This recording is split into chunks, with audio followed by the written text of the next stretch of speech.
Hello, this is Jake Light, Gaming Lawyer at your service. The video you're about to see is an edited version of my streaming of The Great Ace Attorney 2 Resolve on Twitch. If you like what you see, consider leaving a like or comment on this video, or subscribe to the channel and click on the bell to be the first to watch the latest content. Otherwise, if you want to catch me live and interact with me on Twitch, the link is in the description below. As always, take care, stay hopeful, but be critical. Enjoy the show.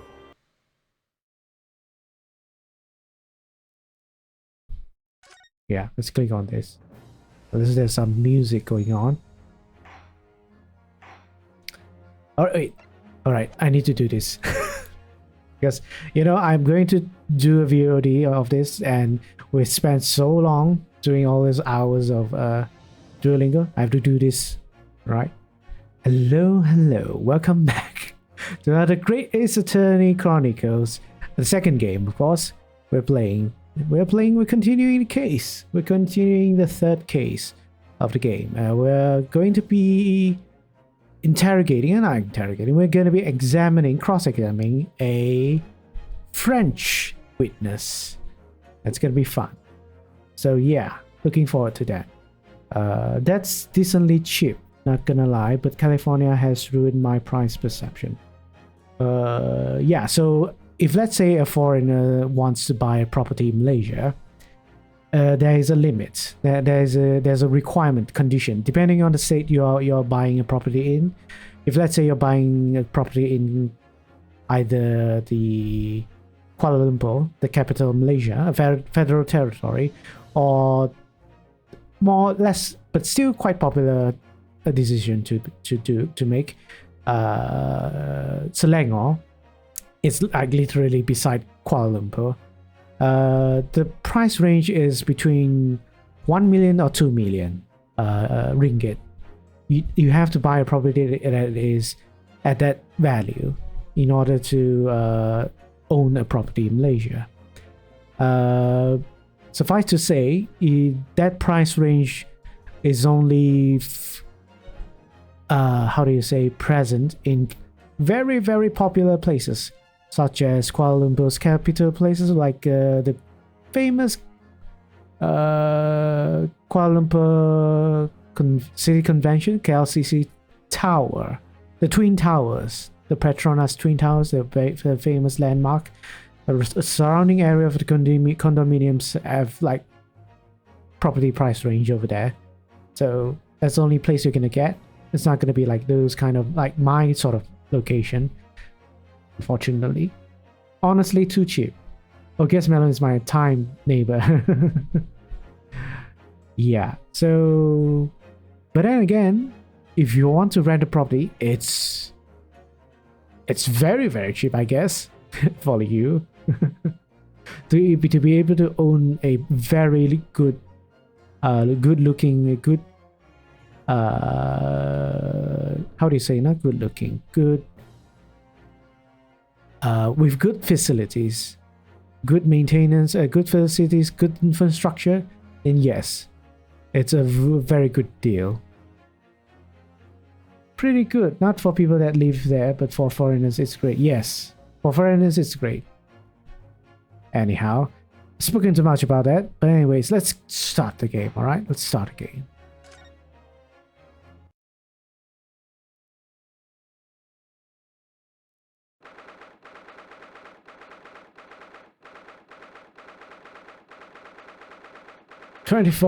October 11:53 a.m. The Old Bailey, Defendant's Antechamber. Jones, let me drink some water before I dry up.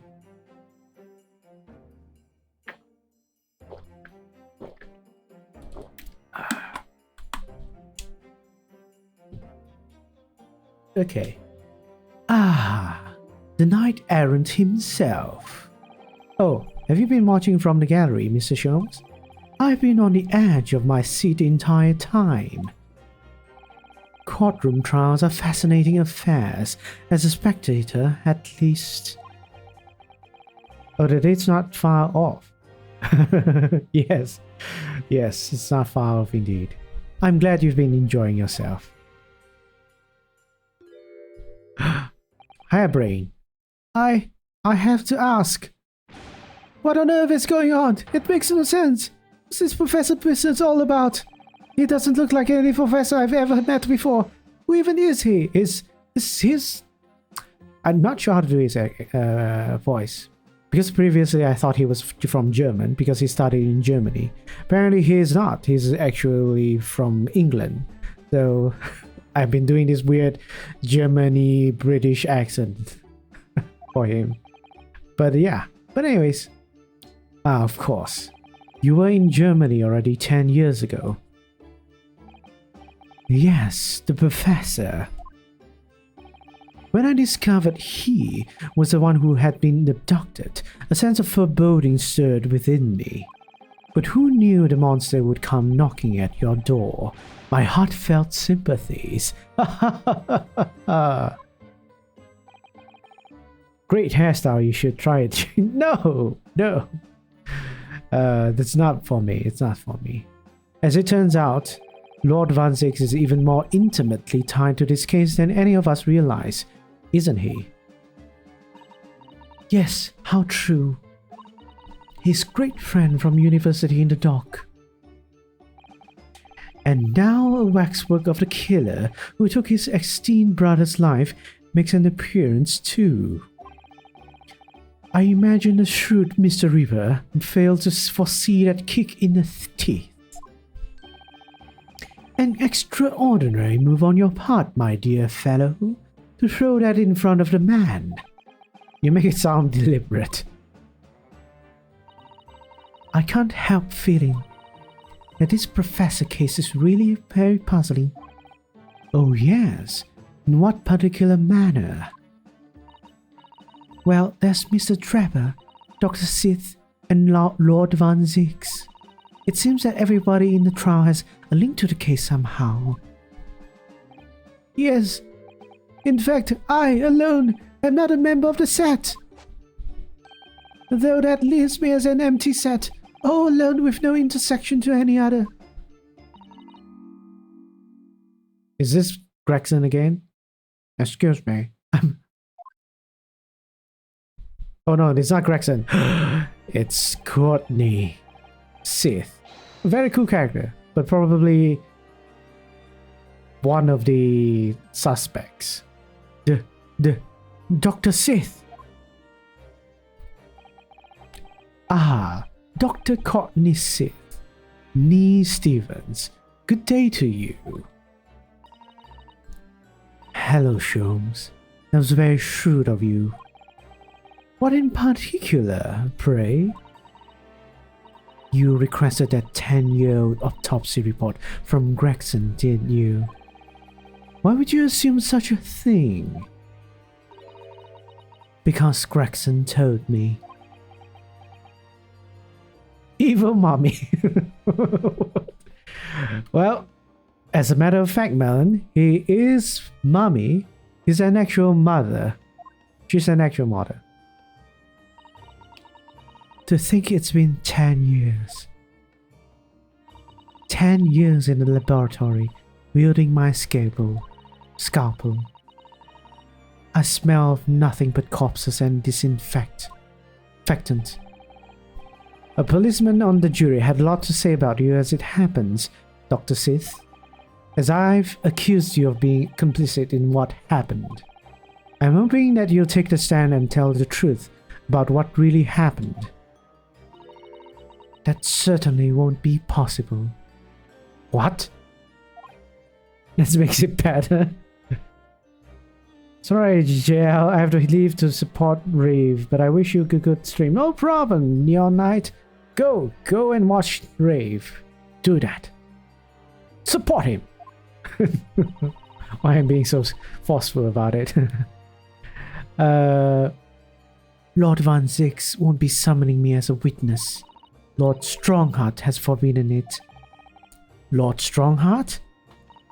The Pandora's box you were warned about is the Professor case. But please don't make the mistake of thinking you'll get any information about it out of me. His stream crashed. Oh, is it? but attempting to hide from the truth. That's cowardice. I've always fought crime in the way that I see fit. I've no regrets, none at all.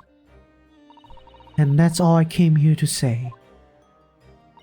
So, good day to you. Neon was too late. Oh no! Rave. Why did it crash though? I'm curious though.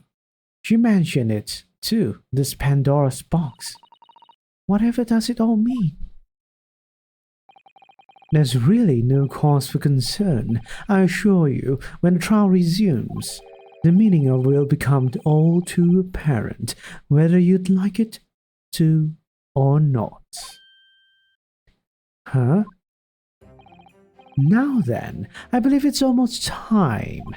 I must make my way back to the public gallery. The edge of my seat awaits. I think maybe you're enjoying yourself a little too much. Ah yes, one word of warning before I go. If in the course of the trial this afternoon you perceive even a shadow of a doubt about the truth, don't let it out of your sight. Pursue it like a dog with a bone. Rave now in the grave? No! To the bitter end, you understand? Do not falter, whatever may come to pass. And so, this isn't anything talking about Neon or Melon, okay? But in general, please do not talk about going to other streamers' stream. Normally, I would not allow it, but since you're Rave is a mutual of mine, it's okay, right? As long as you're talking about people that I know or I'm friends with, it's fine. Just don't do it like in the sense of like I'm like for example, the ones that totally clearly you shouldn't do is like, I'm getting bored, I should go watch other so and so stream. Goodbye, something like that. Don't do that. All right. If you do that, I'm gonna give you a warning. But yeah, take note about it. It's a basic how do you say, Twitch etiquette. Anyhow, to the bitter end, you understand? Do not falter, whatever may come to pass. All right, I understand. Thank you. Good. I shall make myself scarce then. I purchased above caramel earlier, so I shall be gnawing on that as you gnaw away at the truth. Old Sholmes. What did that warning from Mr. Sholmes really mean, I wonder? Especially a bit about whatever may come to pass. Right. We're going back to the courtroom. It's time for the final chapter then. I'm determined to find the truth, no matter what.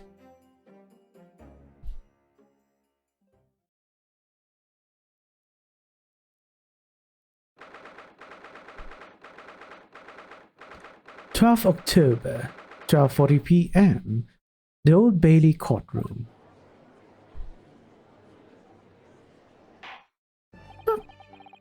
Oh, the old judge voice. Here, Melon.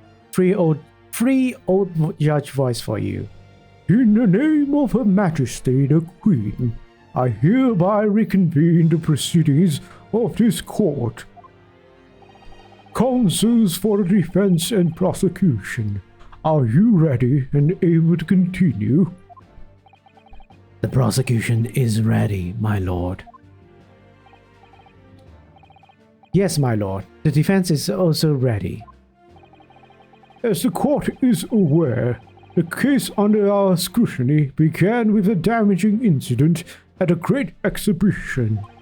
Yet we now find ourselves embroiled in the details of a convicted felon who was sent to the gallows a decade ago.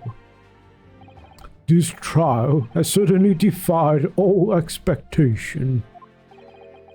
as seems to be the fate of all trials in which this Nipponese is involved, my lord.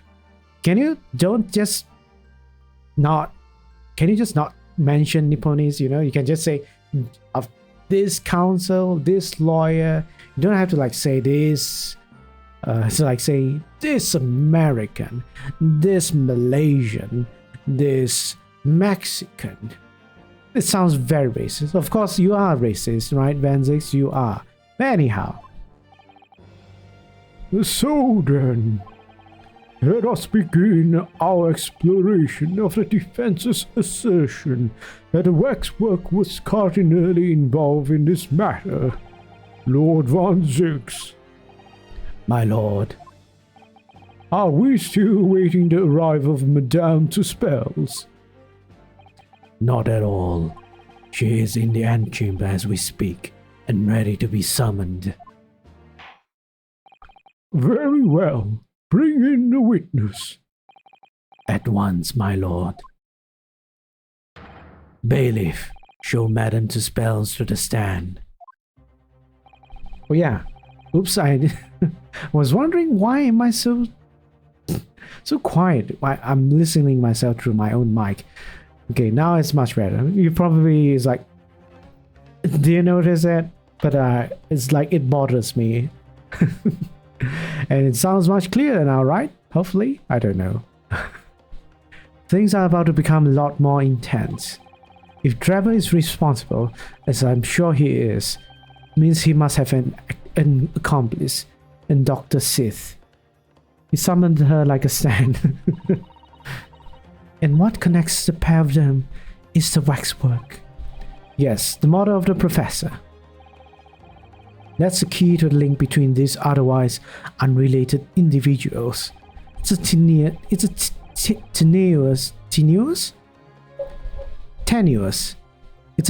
link, admittedly, but at present it's all we have to go on. Ooh. Is that Herlock Sholmes? State your name and occupation for the court, please. Alright, French accent. My name is Madame Esmeralda Tuspel. I'm a waxwork artisan and the proprietress of the Madame Tuspel's Museum of Waxwork. You will have to pardon me for working as I testify. My new exhibit must open very soon. Oh, so he finally gets a statue, does he? Now there are two of them in the world. Oh my, what an expression is she carving onto that face? A number of days ago, a particular waxwork model was stolen from your museum. Can you confirm this? Oui, that is true. At first, we believe it had been kidnapped. A waxwork model? Kidnapped? The arm strength, though.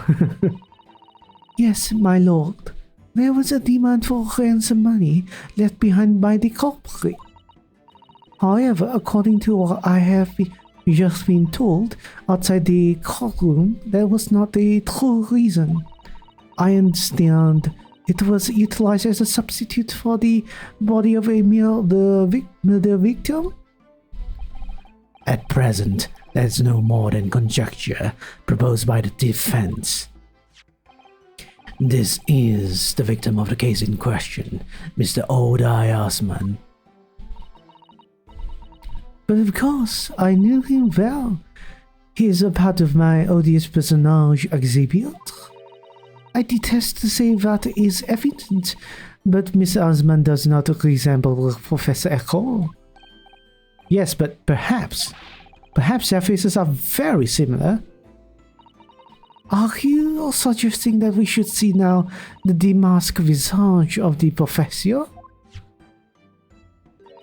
I have here the key, but it is strictly forbidden to open the lock. That is absurd. Pardon? I don't know what face you have carved onto your fancy figure beneath that mask. But clearly it won't be that of the actual killer. Indeed. The man's identity was never made public, after all. The trial took place in a closed court. The proceedings were strictly confidential. The condemned man was summarily executed. His identity remains a closely guarded national secret. There is no possible way that a repository of a tawdry exhibit could get its hand on that information. Quel dommage. What does it mean? What damage? Is it? Dommage is damage? Van Zix needs one of these. Bonks. It would seem you are unaware of Tuspel's principles. What principles? The family Tuspel has always prided itself on sculpting its models à la perfection. Every detail, including the visage, is fashioned with complete fidelity. And voila, our principles. There is a well-known legend about Tuspel's waxworks from the time of the French Revolution. A member of the Tuspel's family is said to have made a waxwork of the queen who was executed. Oui, that is true. Was a century ago now. I believe the queen's face was carved in the minutes following her death, actually at the guillotine site. You are correct. The model is on display still today in the House of Horrors. We Tuspel will stop at nothing to obtain a faithful replica of our subjects. Dear me, a somewhat disturbing tenacity of purpose. It is the only way to obtain a truly lifelike representation of the subject. And it has been my family's secret for generations. Do you mean to say beneath that mask? Oui, the true visage of the killer is there.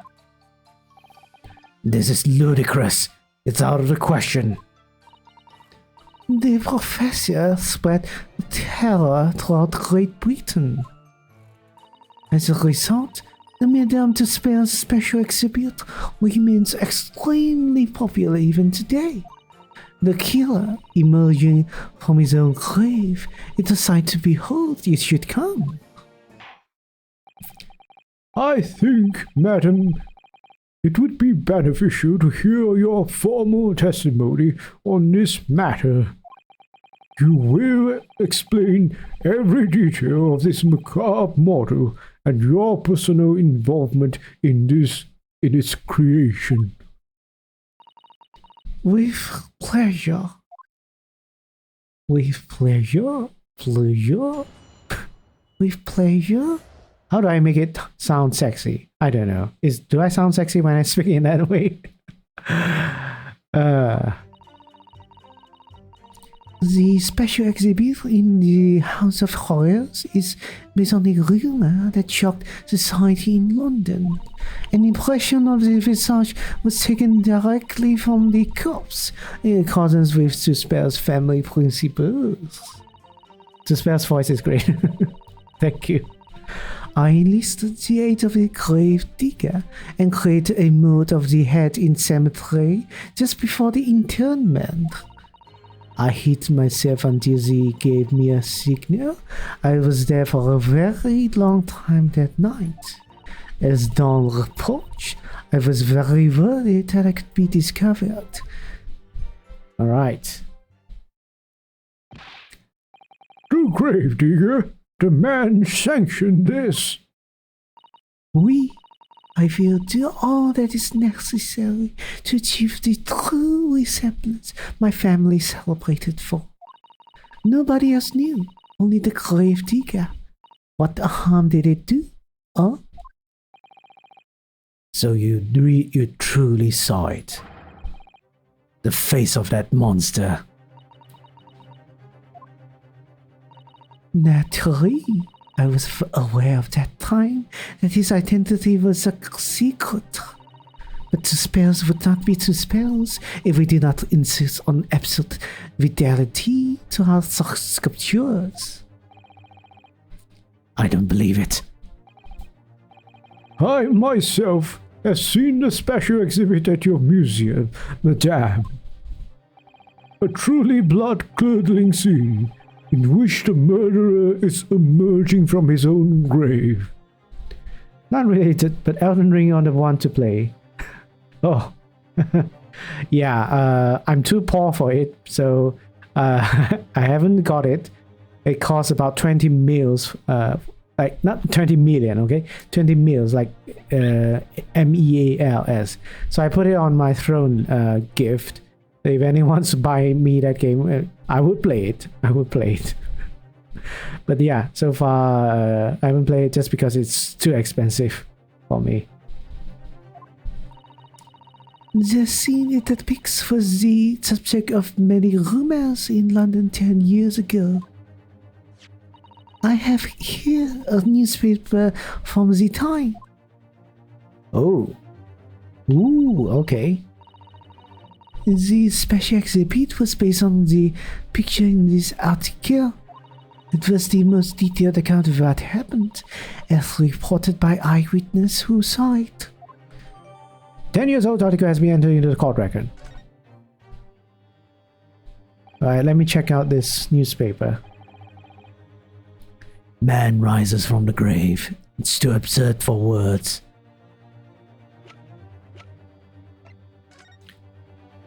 Oh, it's a picture. So what's wrong with this picture, eh? Let me see. Do I have a picture of the number though? I probably don't have. Wait a minute. Wait a minute. Oh, ho, ho, ho. Wee. Why is this person's name here? Why is Odin Osman's signature here? Was the bulb bus to blame for the great place? The fire engulfed the popular theatre continues to draw attention as reports that Her Majesty Queen Victoria herself visited the Royal Italian Opera to inspect the site and offer words of condolences to the theatre's owner, Mr. Frederick Guy. Okay, I don't think this is relevant. The Great Stink.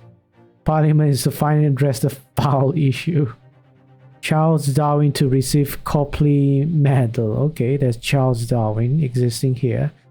Mad Ship Rampage.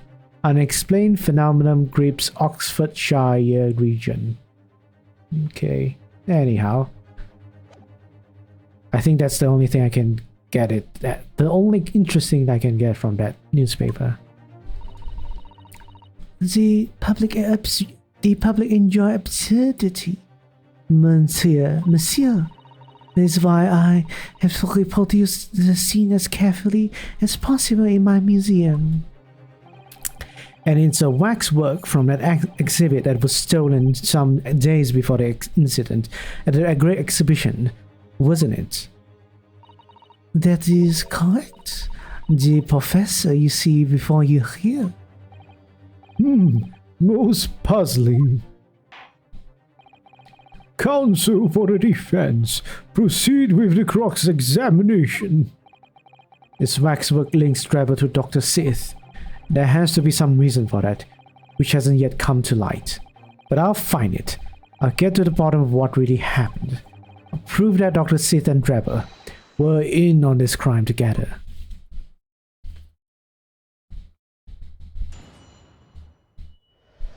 The Professor Waxwork. Alright, let's see. First rule of Ace Attorney cross-examination. Press everything if necessary, of course. But if you have absolutely no clue what is what, just press everything first and decide what to use an evidence to contradict what statement. Let's see. I don't think there's any problem with this statement. An impression of the visage was taken directly from the corpse in accordance with suspense memory principles. This sounds sus, but let's move to another statement. I enlisted the aid of the gravedigger and created a mold for the head in the cemetery just before the interment. Who is the gravedigger?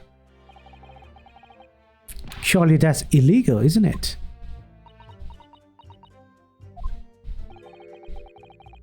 It would seem the proprietress of this repository of novelties was blinded by monetary greed. It had nothing to do with money. Gotta go bye, see gotta go to bed. Oh, sorry. Gotta go to bed, see ya, Jay. Alright. Good night, Melon. Good night. Have a good sleep. Have a good sleep. Alright. See you tomorrow if you're here or again. Anyhow. Alright, let's do this. The man is part of London's criminal history. This is why I had to scout him to record this history. It is the raison d'etre of this Suspense Museum.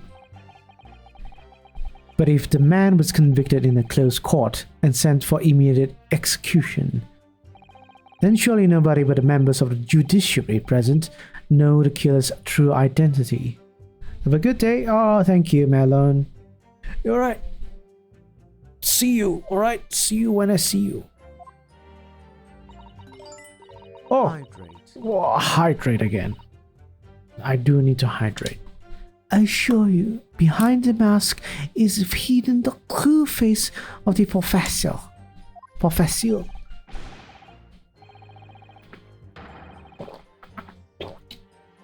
Do you realize what you're saying? The professor's identity is a national secret.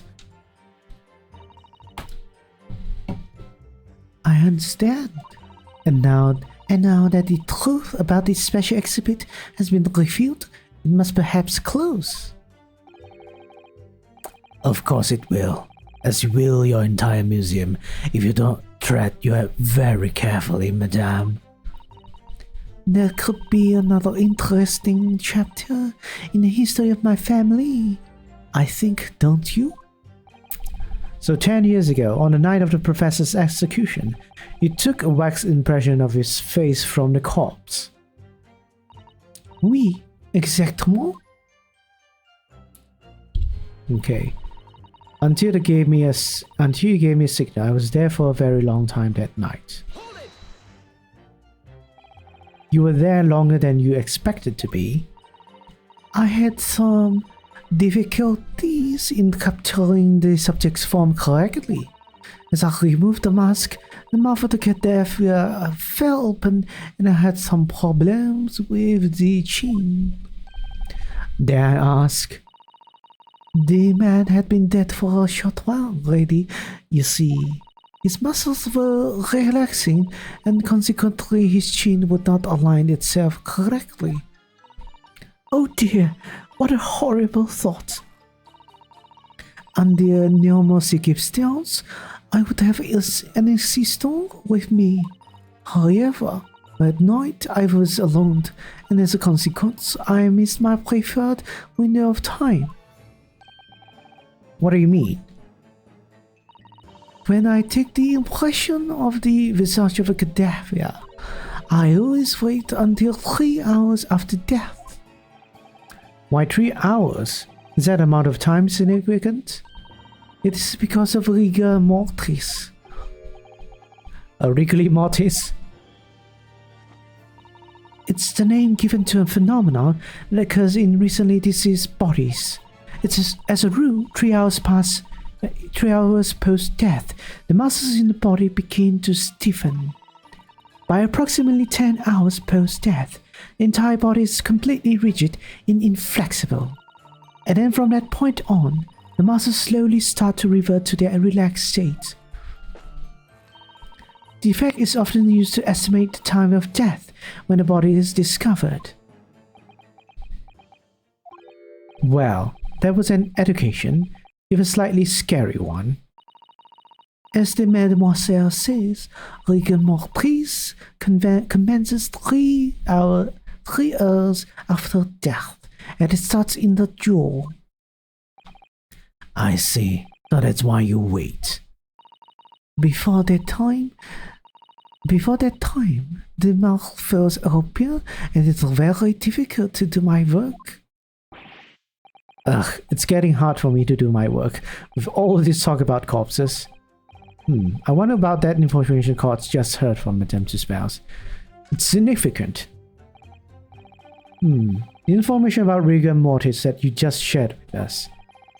Would you mind including it in your formal testimony? I believe it could be insignificant, you see.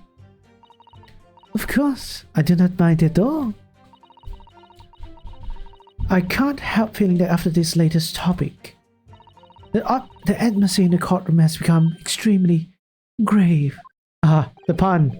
It's no time for jokes, Miss Susato. Madame, kindly amend your testimony as discussed. Bien sûr. Bien sûr. Of course, is that? Does that mean of course?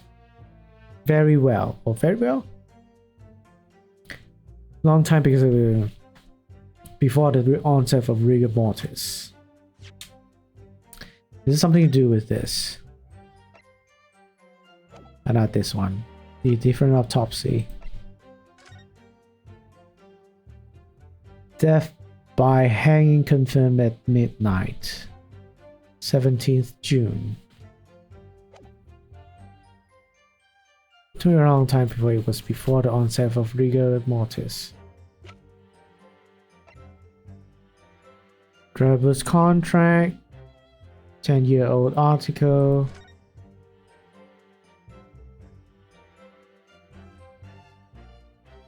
Returns in the dead of the night at a local cemetery.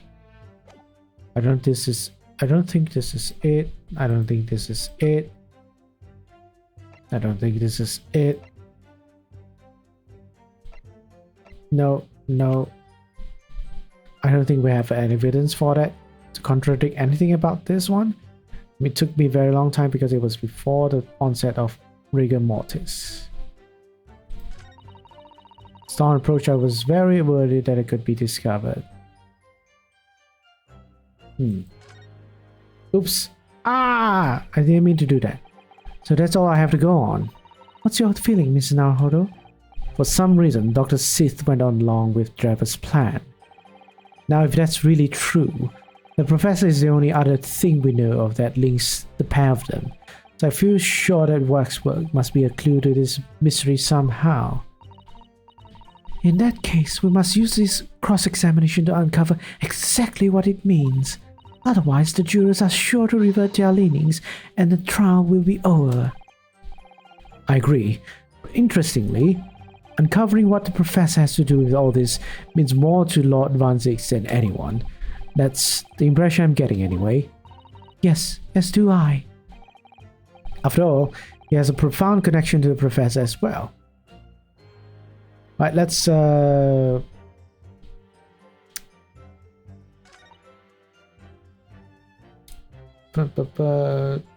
corpse in accordance with two spells principles. Let's press this one.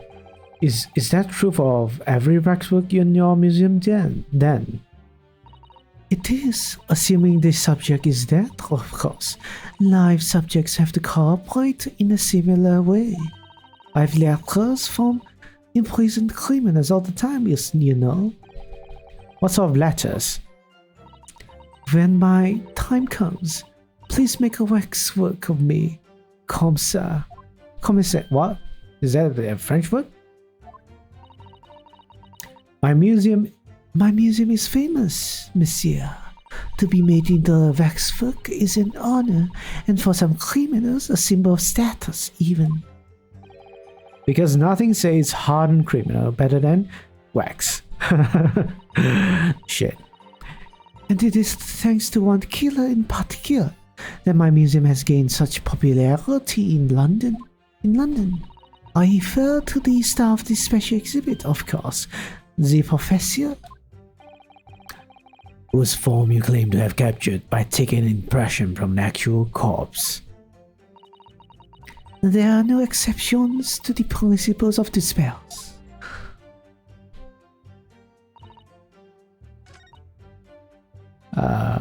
Should I press this more?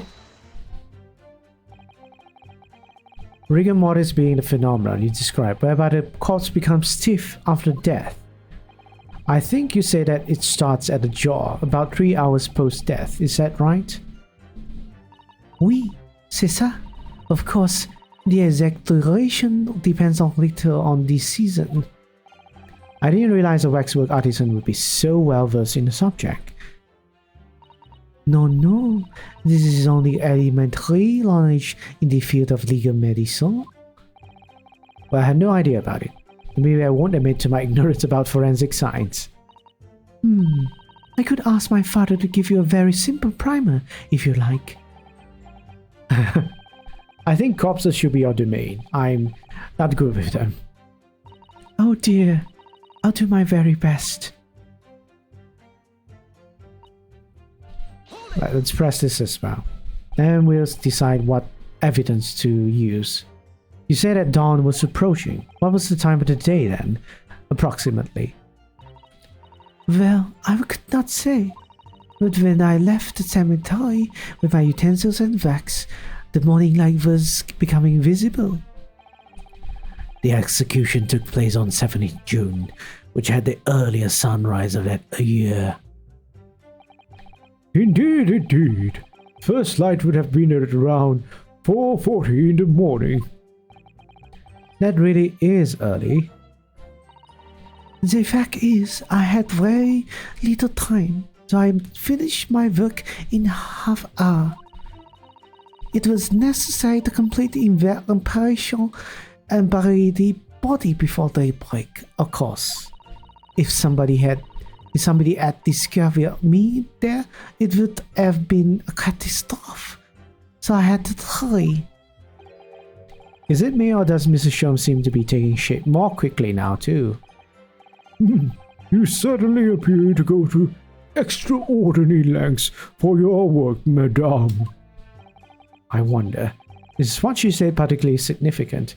It's significant? Madame, those details about how I took you to complete the sculpture and early sunrise. Could you include them in your testimony? I believe they may be significant. Of course, if you would like me to. You're quite right, Miss Naruto. It is intriguing. A sunrise in the morning would be absolutely unimaginable at home, wouldn't it? That's not quite what I meant by significant. Kindly amend your formal testimony then, madame. With pleasure, my lord. Right, I think I know what to do now. In a half hour before sunrise, and I left as soon as the corpse was interred. Alright, I think this is the statement to present. And I know exactly which one to present. This one! No, it's not this one! Bloody here!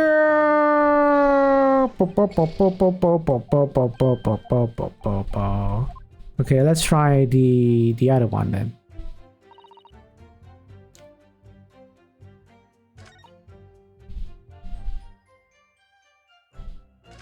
Let me just present again. Press again. Sorry, not present again. Did you have a reason to believe you might be discovered once the sun came out or something? I had paid the gravedigger money to keep my little secret, of course. But with the morning light, I knew that the warden from the prison would commence his patrol of the area. Couldn't you just have paid off the warden too, then? I had already paid the gravedigger, as I said. You cannot buy the silence of everyone, or the secret is no longer a secret, eh? The sunrise was at 4:40 a.m. that day, which means that it would have been around 4 when you began your sculpting work. Oui, that must be correct. That would be when the gravedigger gave me the signal to come out of hiding. It's very sus though. Right. Maybe I do have to like press everything. Because I see a contradiction happening. Because they, well, at least between the two statements, right? It says rigor mortis. Took me a very long time because it was before the onset of rigor mortis, but there is rigor mortis already by the time where she's doing her work. So what am I missing? Is there a statement that I haven't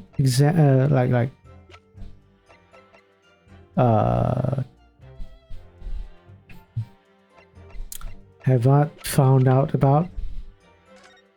I don't think it's this. I don't think so. Yeah, no. I don't think it's this one. It doesn't talk about when. So yeah, it's the autopsy. It says it confirmed at midnight, death by midnight. So at midnight, 3 hours would have passed and rigor mortis would have set in, and it shouldn't be like that. So took me a very long time before it was before the onset of rigor mortis. I'm gonna try and present again as well with the autopsy with this one. Right, okay, I'm correct. Madame Tuspels. I have here an autopsy report that was found 10 years ago now. It confirms the death of the professor following his execution at the gallows. And is that a problem? I believe it is, because your testimony and particular detail in the report completely contradict one another. Quoi? What? Yeah, I know French. Are you going to explain yourself, my Nipponese friend? According to her testimony, Madame Tuspels was creating her wax impression just before dawn, and at that time, rigor mortis had not yet set in. Am I correct so far, Madame? You are... yes. As I said, the stiffening of the jaw is the first sign of rigor mortis 2 or 3 hours after death. But the man's chin was limp, so he cannot have been dead for a long time. But on the other hand, if you look at Dr. Sith's report, it quite clearly states the following. Death by hanging confirmed at midnight, 17th June. No. If the professor indeed died at midnight that night, then by the time you were sculpting his face, rigor mortis would already have set in. Oui, yes, you're right. The chin will have been completely stiff. In other words, this report is wrong, or, you know, Madame Tuspels is wrong. That's the other way as well. No coroner makes mistakes when recording the time of death. The very idea is absurd. In that case, there's only one possible conclusion. The execution didn't actually take place at a stated time. Impossible. Or Madame Tuspels is lying. Well, yeah, I mean, unless someone can back up Madame Tuspels' statement, I don't think you can say for certain that's what is the truth. Order! Counsel, this is beyond folly. Not only do you indict the author of the report, Dr. Sith, but you also implicate members of staff at Barclay Prison where the execution took place. By heck! Extraordinary! Not at the day! My learned friend appears to have overlooked one very crucial fact. What fact? The professor died at night, without question. He did, of course he did. I moved the man's limp jaw with my own hands. There was no... Yes, the professor died at night. What if he didn't die at the gallows? Didn't die at... Are you insane? What exactly are you suggesting did happen in that case? It's almost impossible to believe, but would explain the link between Dr. Sith, the professor, and that one other person of interest. I have evidence that will explain exactly what I'm suggesting happened that night. Do I? Counsel, present the evidence at once. The evidence that literally explains what really happened on the night of the professor's execution.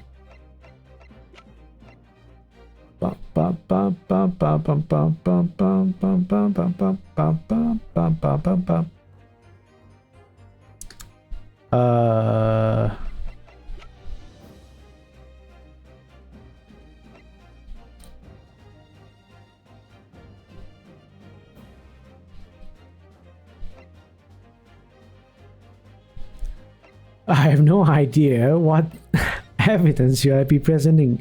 I don't think it's this one. I don't think this is one. This newspaper doesn't really prove that anything like what is being said as that the professor wasn't killed during that time.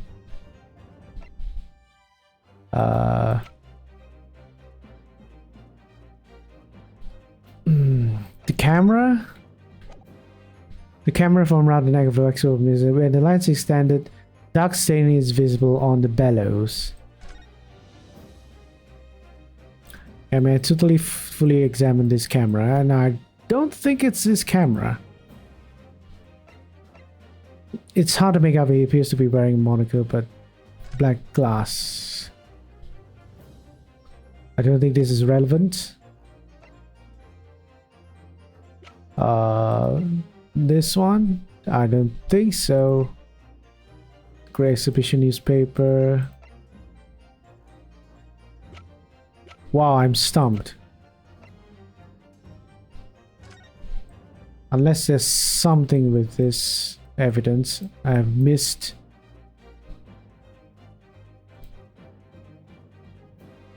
I doubt so. Right, the only special thing about this is the chain. The evidence that links to the literally explains what really happened on the night of the professor's execution. What is the so what if he didn't die at the gallows? Are you insane? Yes, the professor died that night. The professor did die at that night, but not immediately. The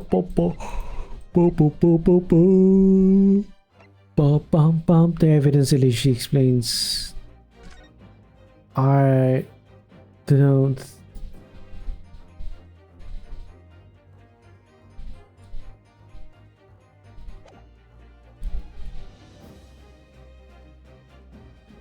Is this gonna be it? I feel like this is gonna be the only thing I can say for certain. I mean, yeah, didn't die immediately. Someone didn't die immediately.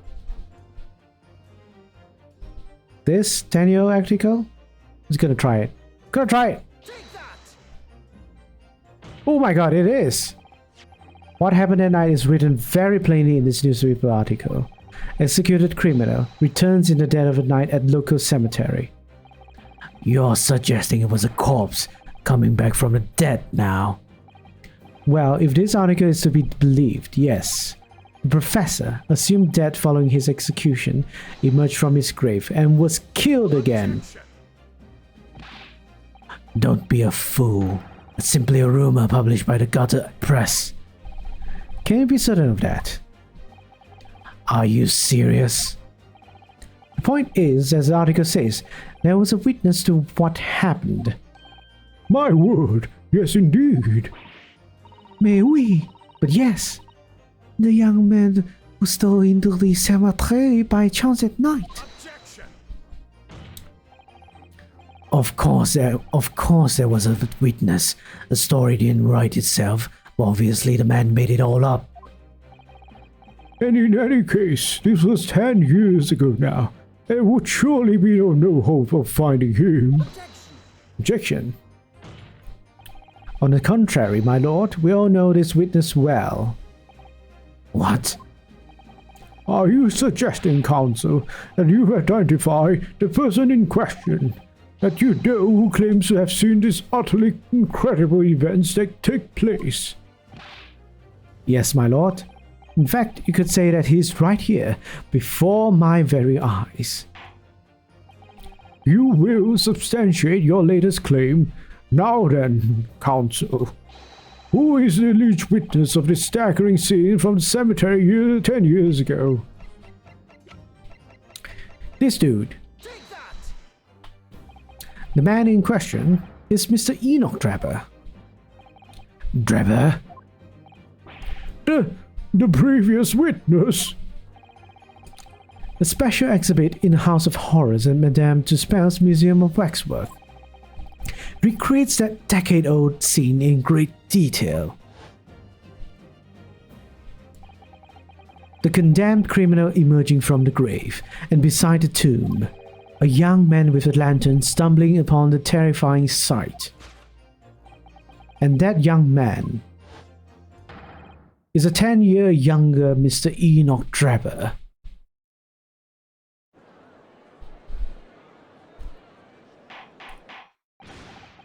Order! Order! Order! Surely not, counsel. Drebber was there? In Lowgate Cemetery? What is all this talk about, Mr. Drebber? Is the name significant?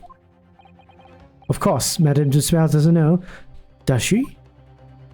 Yes, it's extremely significant, Madame, to your situation as well, in fact.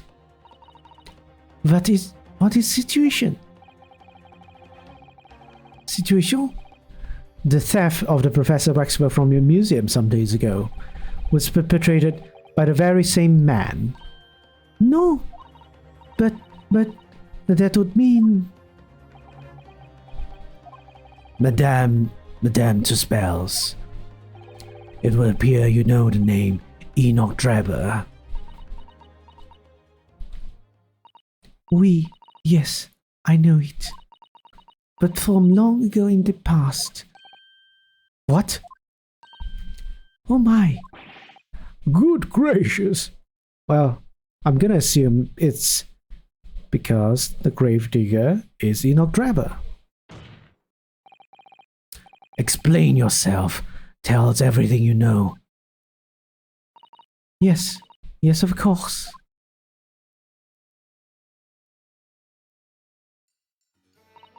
The story of the young man at the terrible sight he witnessed in the cemetery 10 years ago was published in every single newspaper in London and throughout Great Britain.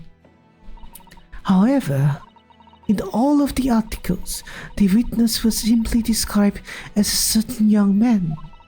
No details were published about his identity. His name was never revealed. That is, apart from in one newspaper. The Daily Circus. It is the paper from which comes the article I've already shown the court. You're saying that his full name was only publicized in that article? Goodness me! Yes, here it is. The university student who experienced his shocking event is Mr. Enoch Drebber, a disciple of science at the University of London and a resident of its student dorms. Unbelievable. When I read the article, I went to meet with the man.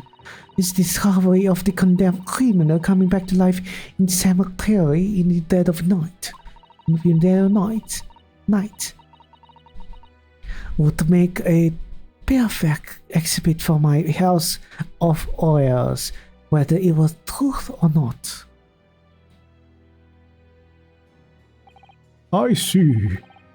So you went to meet Mr. Drebber in order to sculpt the waxwork of the man, did you? Exactement.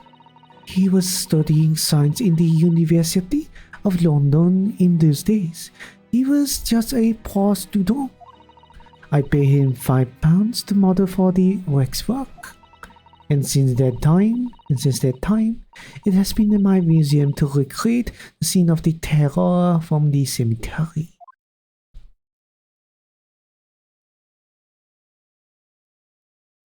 Bom, bom, bom. It's not like, I guess the gravedigger is a different person then. But then again, interesting that Madame Tuspel didn't see Enoch Drebber.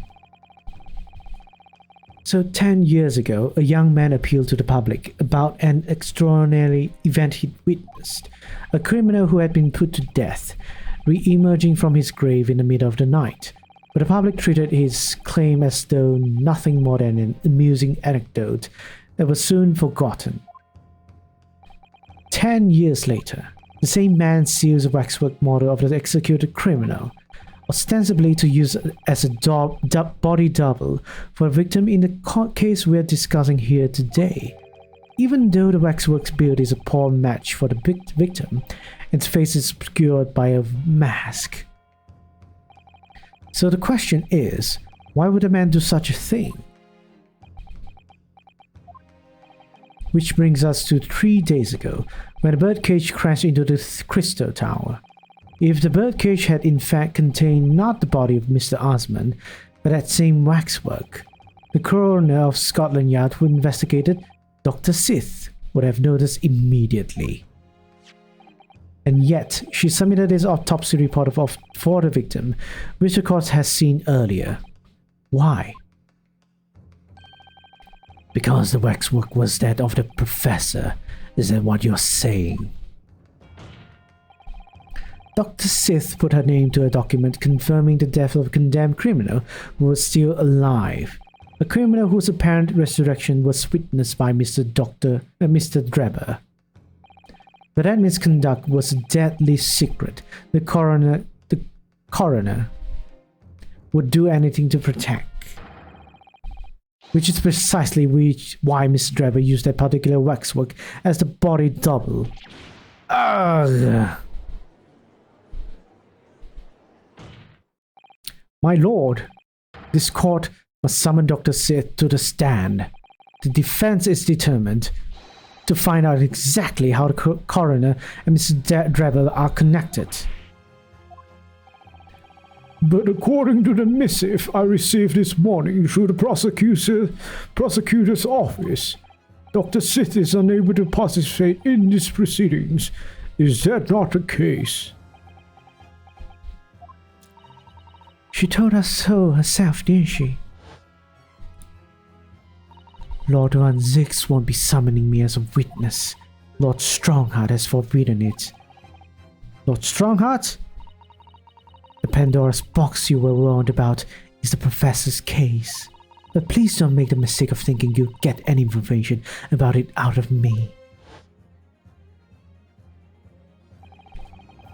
Something happened on the night of the killer's execution 10 years ago, and surely nobody would want to get to the bottom of that, more than Lord Van Zix. The prosecution calls for the instructions in that missive to be scrapped. But Lord Van Zix, the missive was issued from the Lord Chief Justice's office. The assigned prosecutor has the final say on policy in any particular trial. I'm not sure about that.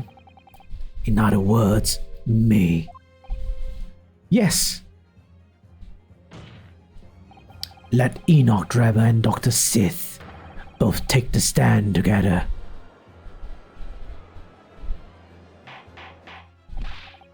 Order! Order! Order! Very well. I will uphold your request. Bailiff, send a subpoena with immediate effect addressed to Dr. Sith of the Forensic Investigation Team. The woman is compelled to attend on Her Majesty's orders. Alright then. Enoch Drebber and Dr. Sith, If they weren't colluding with another, this crime could never have been committed. I'm just a stone's throw away. I can feel it. The truth behind all of this is about to come out. You know, we're basing all this on the fact that Madame Tuspels is saying the truth. Thank you for your attendance at such short notice, Dr. Sith. I'm disappointed in you, Lord Van Zix. You've completely betrayed the agreed policy of both Scotland Yard and the prosecutor's office. Betrayal is not my nature, as long as the truth isn't compromised. If it is, if there's even a hint of wrongdoing, no matter whom it concerns or disgruntles, I will pursue the matter to the bitter end, as would any prosecutor worth his salt. I like that statement you made, Van Zix. Mr. Drebber, you took the victim's life by means of a machine that you constructed in your workshop. And Dr. Sith, as an investigating coroner, you were the first on the scene to examine the victim's body. It is the belief of the defense that you collaborated with each other and were both complicit in this crime. And where's your evidence?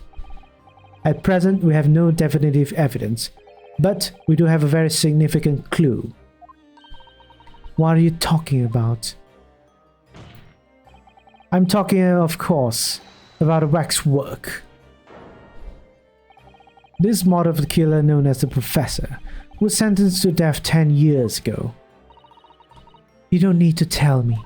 I witnessed the man's execution with my own eyes and officially pronounced him dead. That remains to be seen. Is that so?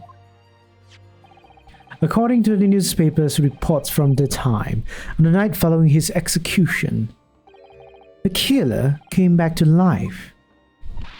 Tisk, don't waste my time. And the sole witness to that mysterious event was you, Mr. Drebber, wasn't it? He's gonna deny witnessing it, right?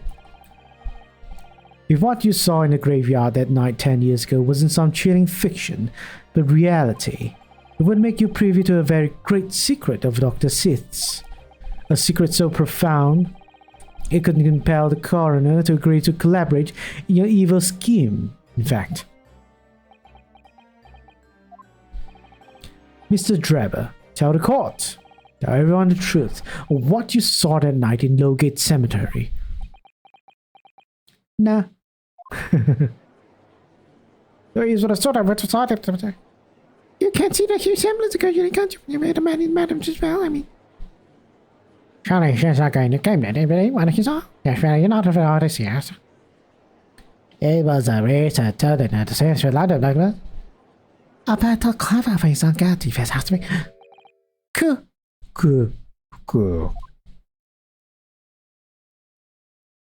Oh, we're gonna voice him again. What an interesting twist. When at the time, not one person would take me seriously. Yet now here we are, 10 years later, and suddenly my story matters, and in a court of law, too.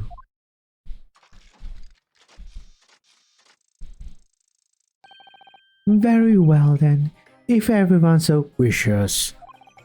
Let's see, Frank. I'll tell you the truth of what happened that night for what it's worth. ...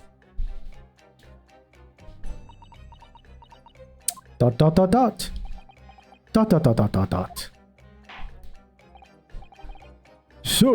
Mr. Drebber, your testimony, please, about the events of that night 10 years ago. You will tell the court exactly what you stumbled across in Lowgate Cemetery. Yes. Of course, as you wish.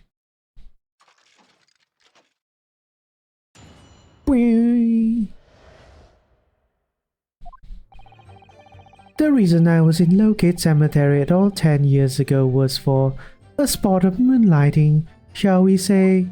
Yes, the illustration in that newspaper article was based on what I witnessed that night.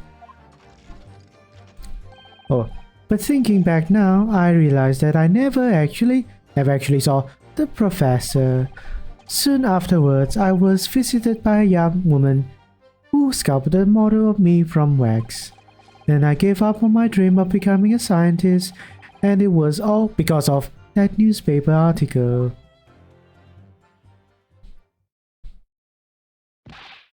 Wait a minute, you're claiming you didn't actually see the professor now? Of course, you have to have a screw loose if you believe a corpse could Come back from the dead. But, so you're saying this article is not what the paper is printed on? I think that would describe it perfectly. Yes. Ugh.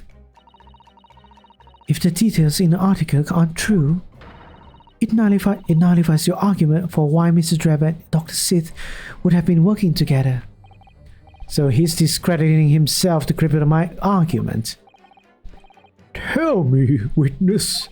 You claim to have been in the cemetery on some auxiliary business. Can you elaborate?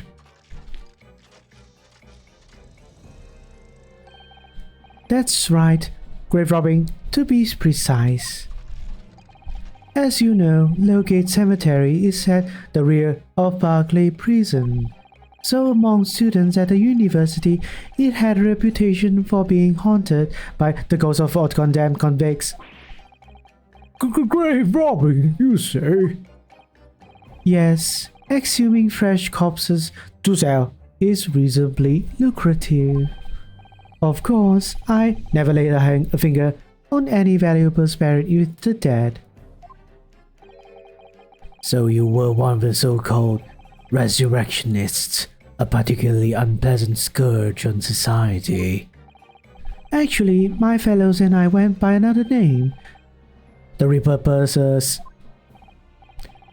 That is quite beyond the pale. You would invite divine retributions.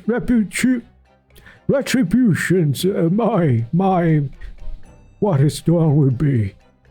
But I also think it is very, very illegal to do that. Yes, well, I think I suffered retribution enough. The Daily Circus eventually unearthed my name and put it in print. It caused me a great many headaches. In the end, I have to leave the university. That was the only paper with the bad grace to identify me unambiguously, I might add. I see. Out of interest, who drew the illustration for this article? Ah yes, that was the reporter who exposed me. He sketched that right in front of me as I described the scene. Obviously, as time ticked on, I bitterly regretted what I'd done. Claiming to have seen something I never truly saw. Foolish. Very foolish.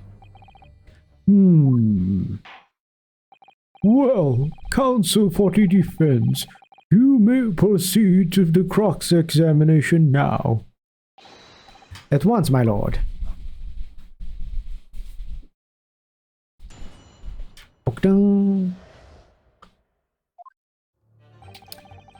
Alright, spot of moonlighting, shall we say? Let's see, what do you mean by moonlighting?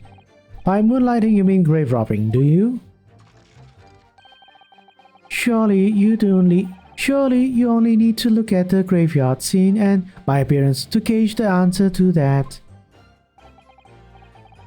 The lantern and spade. But who on earth would want to buy a dead body? Any major hospital. A hospital? In order to better understand the human body, the study of anatomy is crucial to medical science. But there isn't a hospital in the world that has enough specimens to work with, though obviously they can't openly express an interest in obtaining more dubious means. As aspiring scientists, we young research students had no money to work with, as I'm sure you can imagine. So we made surreptitious arrangements with the hospital with some of our medical student acquaintances. We would never take anything of value from the graves. It was all for the furtherance of science, you see. That's what we all told ourselves every time we stole into the graveyard at night, spade in hand. You realize your body snatching is a serious crime. If you were caught, you could expect the gravest of consequences. We students were caught between the hammer and the anvil. We needed funds for research. Professor Heron said exactly the same. I'm quite speechless at the apparent levity with which you've revealed this abhorrent behavior. Well, if you wanted to know why I was there at Lowgate Cemetery, that's the reason. But I never expected it to end the way it did. That I regret to this day. Okay. Yes, the illustration in my article was based on what I witnessed that night. The strange happening at Lowgate Cemetery, which you now deny. Not entirely. I ran to fetch the police at the time. You know, I was shaking like a leaf. But they didn't believe a word of it. In fact, I was very nearly arrested myself. So we went to the papers instead. I started big with the London News, but unsurprisingly, they didn't want to know either. In the end though, it was reporters from the Gossip Rags, the gutter press, that came to get my story. It didn't spread like the plague through the capital, as gossip-hungry Londoners lapped up the tale. The story was in every single paper at the time, with the exception of some broadsheets. And yet only 2 or 3 of them actually interviewed me personally. Most of the accounts turned out to be very interpretive ghost stories. What about the article in the Daily Circus? That particular journalist found me at my dormitory. I don't know how, but he discovered my name. So I recounted to him exactly what had happened that night. And from your description, he drew this illustration. Precisely, that's how I learned that the condemned man was the infamous professor. Because the reporter told me so. I had no idea myself, you see. Newspaper reporters are wont to snoop around in matters that don't concern them. So the scene portrayed in the illustration is accurate then? Well,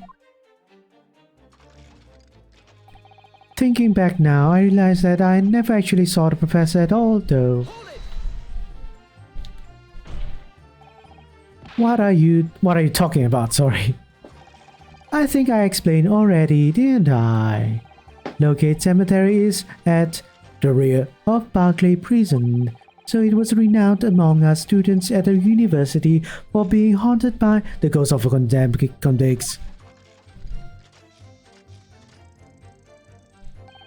For some absurd reason, I was scared of the graveyard at night.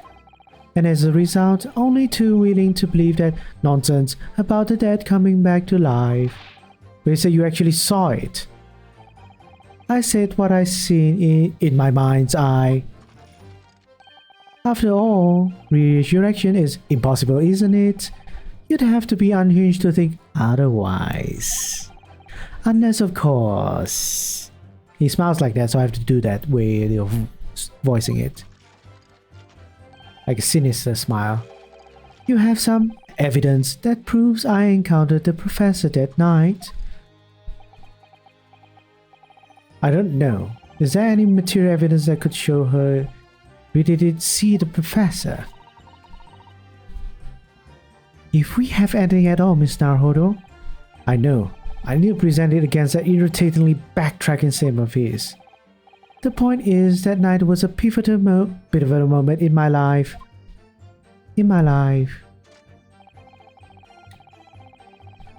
Okay. Tell me about a young woman. That young woman being Madame Tuspels, of course.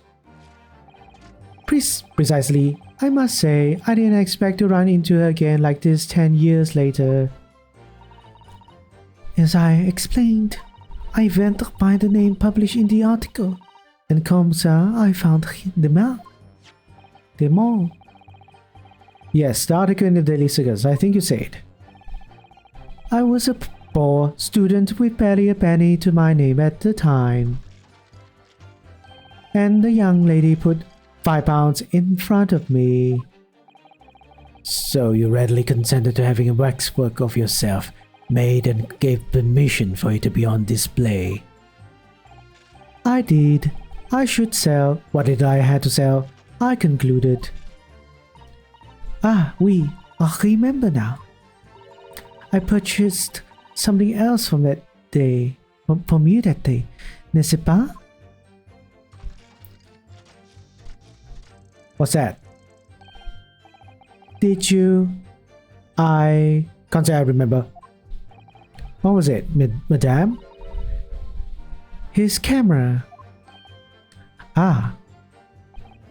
Oh yes, I made a point of taking me with me.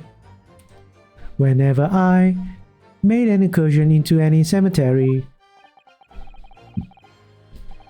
You took a camera with you, sir? To what end?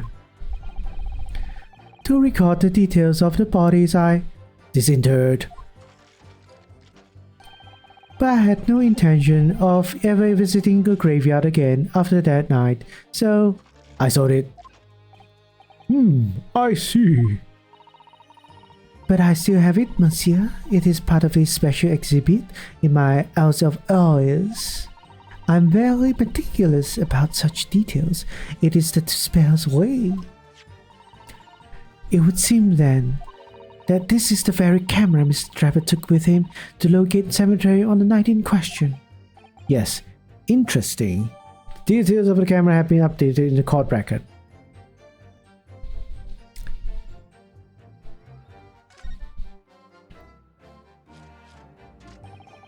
Then I gave up on my dream of becoming a scientist.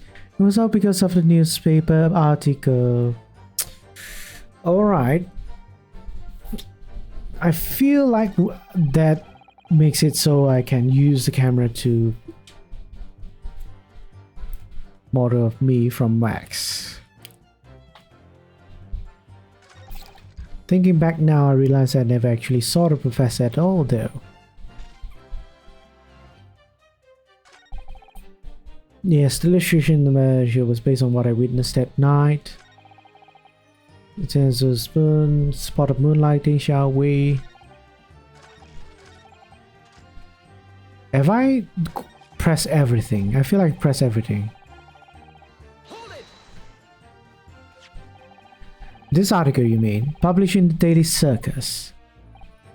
Yes, somebody informed the dean that it was my name that appeared in the article, and carelessly let slip that night after night I was digging up graves. Hardly a model student, you might say. The university's reputation was execrably defiled, and I was expelled as a result. Mon Dieu, I had no idea. And having been run out of university, you found employment in a somewhat specialist trade. You combine your knowledge of science with knowledge of stage magic to create various experimental machines intended to demonstrate never before seen technology, and use those deceptive machines to trick the government and private investors into giving you money. Professor Albert Habrin was just your latest victim, wasn't he? Whatever are you talking about? I have no recollection of doing anything of the sort. Right. What's Drebber up to? Why would he suddenly change his tune and recant his claim? I wonder if perhaps it's because his circumstances have changed now. What circumstances? Well, if he admits to having seen the professor emerging alive from his grave 10 years ago, he will expose a secret in Dr. Sith's past that she would desperately want to hide. Yes, of course. Drebber and Dr. Sith are working together now. If Drebber were to betray her, there would be no reason for her to continue to cooperate. In that case, there's only one way around it. I have to prove he really did see it. Prove he really did see the professor's corpse coming back from the dead, as he originally claimed. Yes, Mr. Naruto, exactly. So how do I prove that? Do I have some sort of evidence?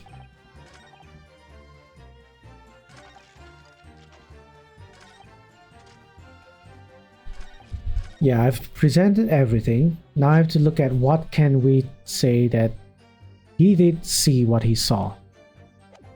Which is this. Right? Is this the camera? Is the camera going to prove us anything? Or they're saying that, nah, it can't be this newspaper. It can't be this one. It can't be this science trophy. So yeah, the camera then. Unless the camera has something new now I can talk about. Let's open it up again.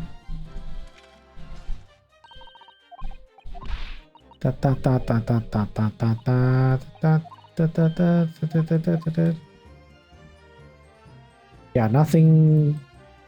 There's a stain on the camera, but does this prove that he saw something?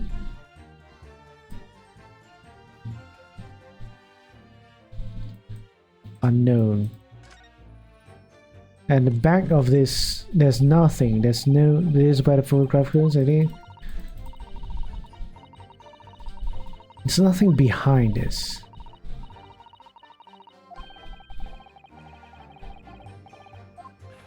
Yeah, so there's nothing in this camera that I've not examined. I examined the blood already.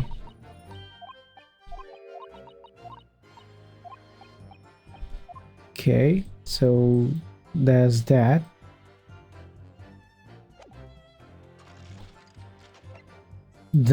Anything else doesn't seem like it proves it. Not even the autopsy. Autopsy doesn't say anything about that as well.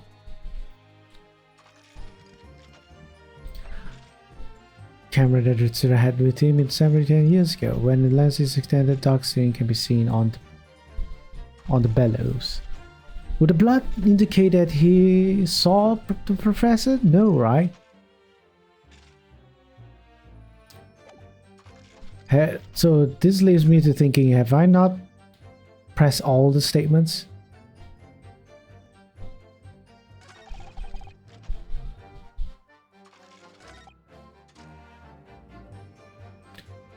Soon afterwards, I was visited by a young woman who sculpted a model of me from wax. What I'd done, which changed that, then I gave up on my dream of becoming a scientist because of that newspaper. Oh yeah, there was a statement where I questioned and it's like, do I have evidence for that? No, I don't have evidence for that. Was it this one? Let's just press. Then we'll present something. I think that's the way. Lantern, yeah, this one, it's probably this one, right?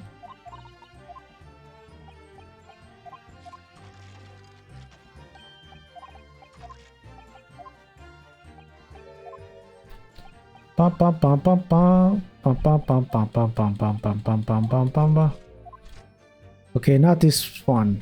This one?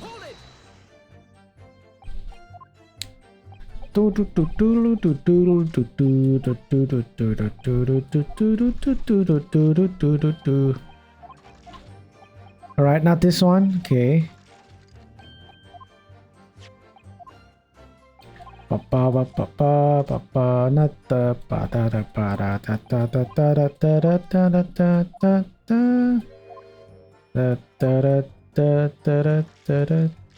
Okay, not that one. What about this one? What are you talking about?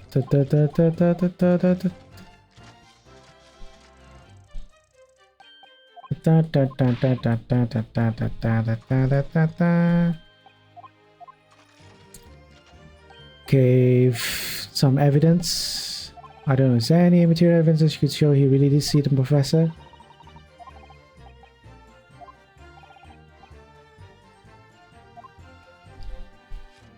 So it's this statement that I have to present some sort of evidence.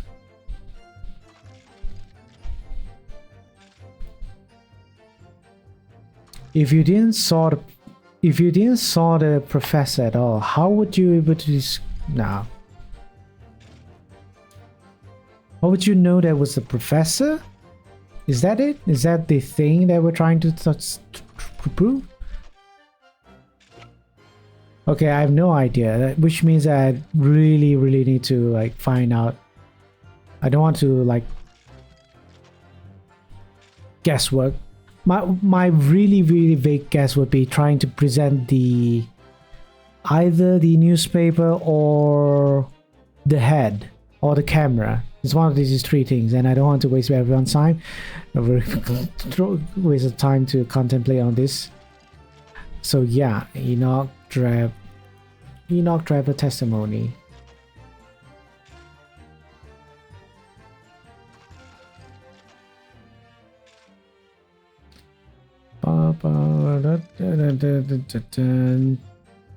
On statement 3, present the 10-year-old article. Okay, so we're presenting the article again.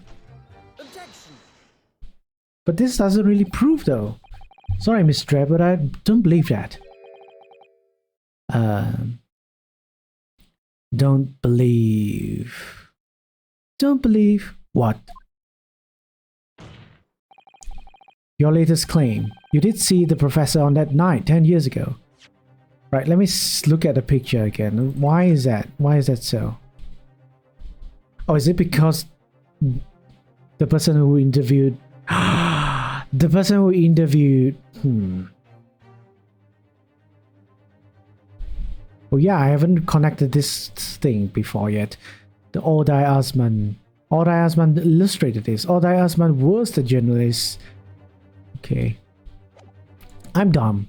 Okay, now I understand. Oh dear, we seem to be at odds, but I was there and you were not. I know what I didn't see. The illustration with this article was drawn based on upon what you told the journalist that you witnessed. A figure emerging from a tomb, wearing an iron mask. Yes, when a killer was tried 10 years ago, it was decided in the closed court's ruling that a man would wear the mask to hide his identity. It wasn't to be removed even during his execution and subsequent burial. Not even the prison wardens were to see the man's face. But obviously, the provision of this mask was not public knowledge. Okay, so Mr. Draper, have you just heard? A lowly student of the University of London certainly wouldn't have known about the condemned man's mask. So unless you actually seen the professor that night, it's conceivable that the artist would have concluded the mask in that illustration.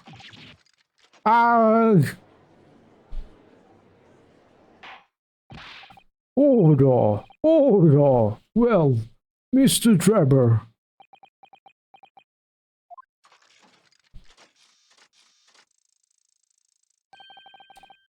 It's a vow scene, isn't it? If you look closely.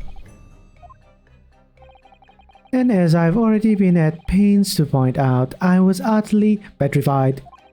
Which is why I had in my head that I've seen such a blood-curdling sight. But afterwards, I came to my senses and realized that I've been mistaken. You're still saying you didn't see it? If you're stubbornly sticking to that story, witness, then demand your testimony to explain exactly how you think your eyes deceived you. Of course. Of course. Only happy to oblige.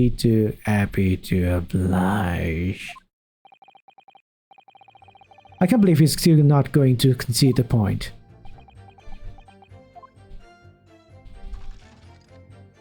What I in fact witnessed was a fellow grave robber at work.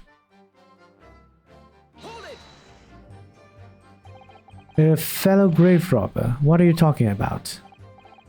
Well, I wasn't the only one busy in the cemetery. That night, you know, other body snatchers were at work. Of course, when I saw one emerging from the hole he dug, my heart very nearly stopped. So that's the terrifying sight I actually saw, you see. You're claiming it was just another student on equally insalubrious business as yourself. Many of the medical students would wear metal masks to protect them from bacteria during dissection. What? Clearly, the fellow was using such a mask to protect his anonymity. Anonymity? Wouldn't you say? But there's more to the story, isn't there? The article goes on to say, the next second, a gunshot rang out suddenly from behind. The bullet pierced the resurrected man's chest, whose breath then stilled once more. We might assume that the sexton discovered the miscreants at work, perhaps, and fired upon one of them. If a gravedigger had shot someone in the cemetery, I think it might have been rather big news, my lord. Oh, yes, well. I can only assume it was an embellishment bolted on later by the reporter. Excuse me. Madame Tussauds, don't take it out on Mr. Sholmes. Oh la la, pardon? I was lost in my thoughts. Will it be fair to say that Mr. Draper's last remark was significant to you in some way? I thought it was a little strange, that is all. However, Monsieur Draper could claim this now. If you don't mind me saying, Madame... What are you talking about? Well, when I met you 10 years ago at your university dormitory, you recounted to me about your adventures in the cemetery, no? Including the gunshot. Stop! You might want to watch your tongue. You know. Objection! Have a care, Draper. There's no way to speak to a lady. Grrr. Please, Madame Tussauds, carry on. Of course. According to what Monsieur Draper told me at the time, he did hear a gunshot from behind him, and the bullet hit the condemned man. I said, nothing of the sort. No, you were very explicit about the details. About the mask that the figure was wearing. And the blood spattered over you when he was shot. Enough. Shut up, woman. You're making all this up. That will do. Mr. Draper. Yes. You refute the account just given by Madame Tussauds. I have no recollection of ever saying those things. Come on, do you really expect us to believe you? Control yourself, counsel. I will not permit baseless accusations in my courtroom. You say that, Judge, but we do have evidence. Right. Under the circumstances, I think it is best that you supplement your testimony with a statement to clarify your position on this, witness. Very well. You're right.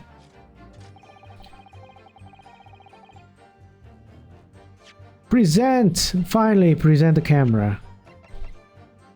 Objection.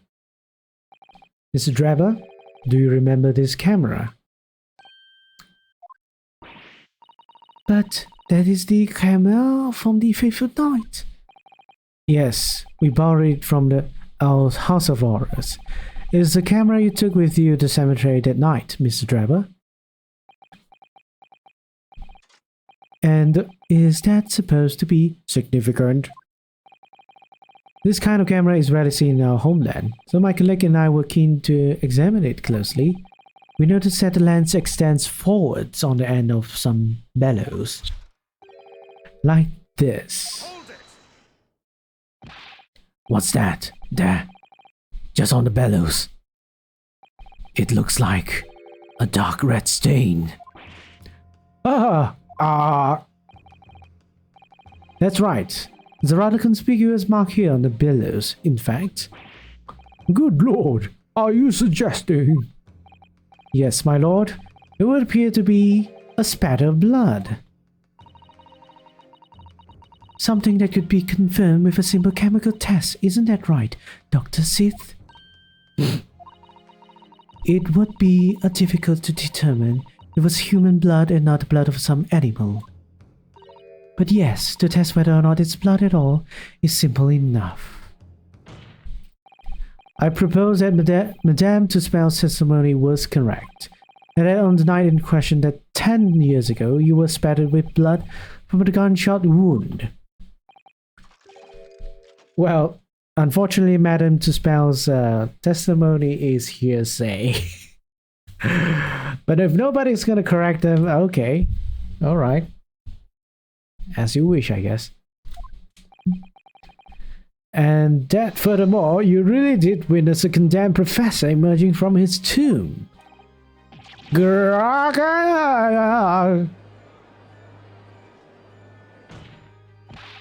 There's simply no way you could have forgotten such a traumatic experience. In other words, the only explanation is that you're trying to hide the fact that you saw the professor that night. Also, yeah, I totally did not remember that they recounted, I mean, the resurrection thing that involved a gunshot. If I remember that, I'd probably be like, oh yeah, okay, that's very, very significant to that should be something I should remember. But I didn't remember, so apologies. But why? Why would he want to do that? Well, not for his own gain, it would seem. For whose then? Who could benefit? Mr. Drebber is obviously lying in order to protect somebody. My goodness, he's shooting someone. Yes, my lord, and clearly, it's someone who doesn't want the truth about the professor coming back to life to be exposed. Well, counsel, who is it then? Who is this witness trying to protect by lying about what he saw that night? The obvious answer is Dr. Sith. Sith? What? Whatever do you mean? Imagine if the convict who had been sentenced to death was not in fact killed. Imagine if that was to come to light. What are you insinuating? And imagine if the convict in question was the country's most hated mass murderer. If it was the professor. That would be unprecedented scandal. This is beyond a joke. I point out that the dead cannot come back to life. What you're suggesting would mean that the execution never actually happened. Yes, exactly what it would mean. Once a man is sent to the gallows, he hangs. No one could escape, not in Great Britain. But the fact is, there was a witness to the fact that the man did escape his hanging. If that were really true, Counsel, the implications of misconduct would not stop at a supervising coroner. It would attaint the honor of the entire judiciary from the ground up. And it's exactly because of those monumental repercussions that Dr. Sith would consent to any demand made of her by someone who threatened to expose that secret, even if that meant being complicit in the crime. You mean? I mean that Dr. Sith wasn't collaborating in Mr. Dravor's wicked scheme. She was coerced into collaborating in order to protect her decade-old secret. She switched the dead body of Mr. Osmond with a waxwork model and fabricated an autopsy report. Ah! Sorry. He'd be, oof. The leg has come out. Lord Van Zix. Pray forgive my freshly filled hallowed chalice and a whole raft of other discourtesies now. Goodness me! It's just the sort of tall tale Londoners would enjoy, I grant you. An executed killer rising from the dead, a Scotland Yard cover-up, a conspiracy at the highest levels. So let me ask you one thing. What's that? If the condemned man really did emerge from his tomb that night only to be shot in the chest, who would pull the trigger and dispose of him forever? Well, I have no idea at the moment. We have too little information to work out that out at the present, I think. I couldn't agree more. The Old Bailey is no place for wild fantasies. Ugh. And have you considered this, my learned Nipponi's friend? Consider what? Do you realize just what a dangerous endeavor it would be to coerce this woman into such criminal activity?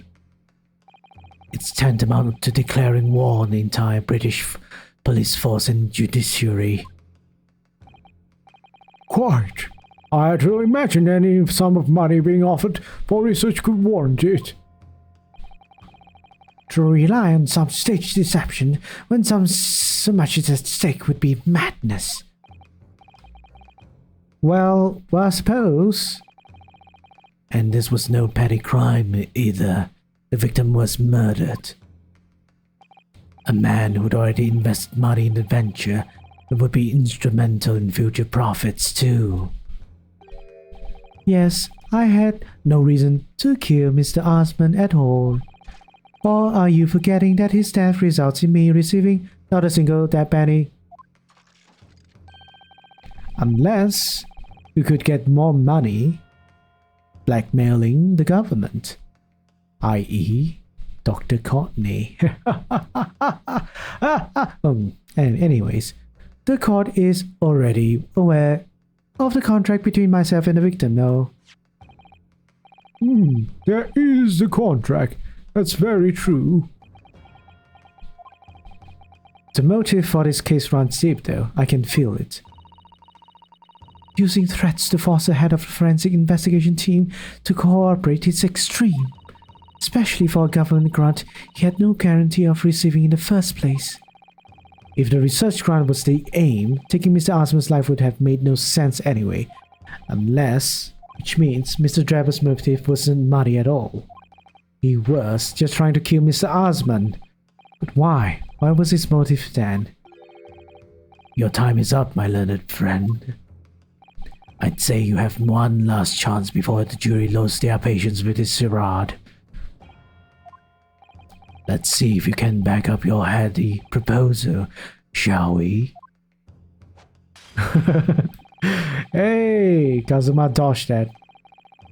How do you explain why this engineer would throw all caution to the wind and threaten his own country. At this point, I am not prepared to listen to more of this outlandish conjecture without proof. So, counsel, present your evidence.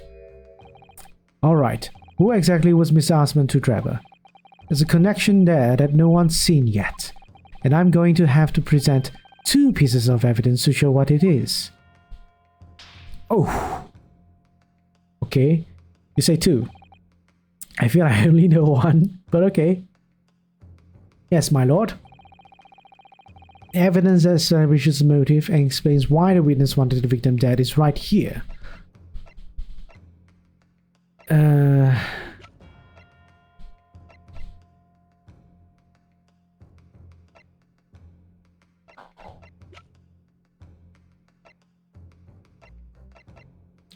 Can I present this? I will present thus. Yeah, it's this newspaper article, my lord. That was written 10 years ago, and every detail has been examined already. What can it possibly tell us? That river should never been written. It's typical gutter press nonsense that means nothing. Yes, on its own, it isn't particularly significant. However, when considered alongside another piece of evidence, it will completely explain your motive for wanting Mr. Osman dead. Oh yeah, we need to compare the signature. What other evidence? Counsel, you will present your supplementary evidence without delay. The evidence which when cross-referenced with a newspaper article establishes a motive for the deed.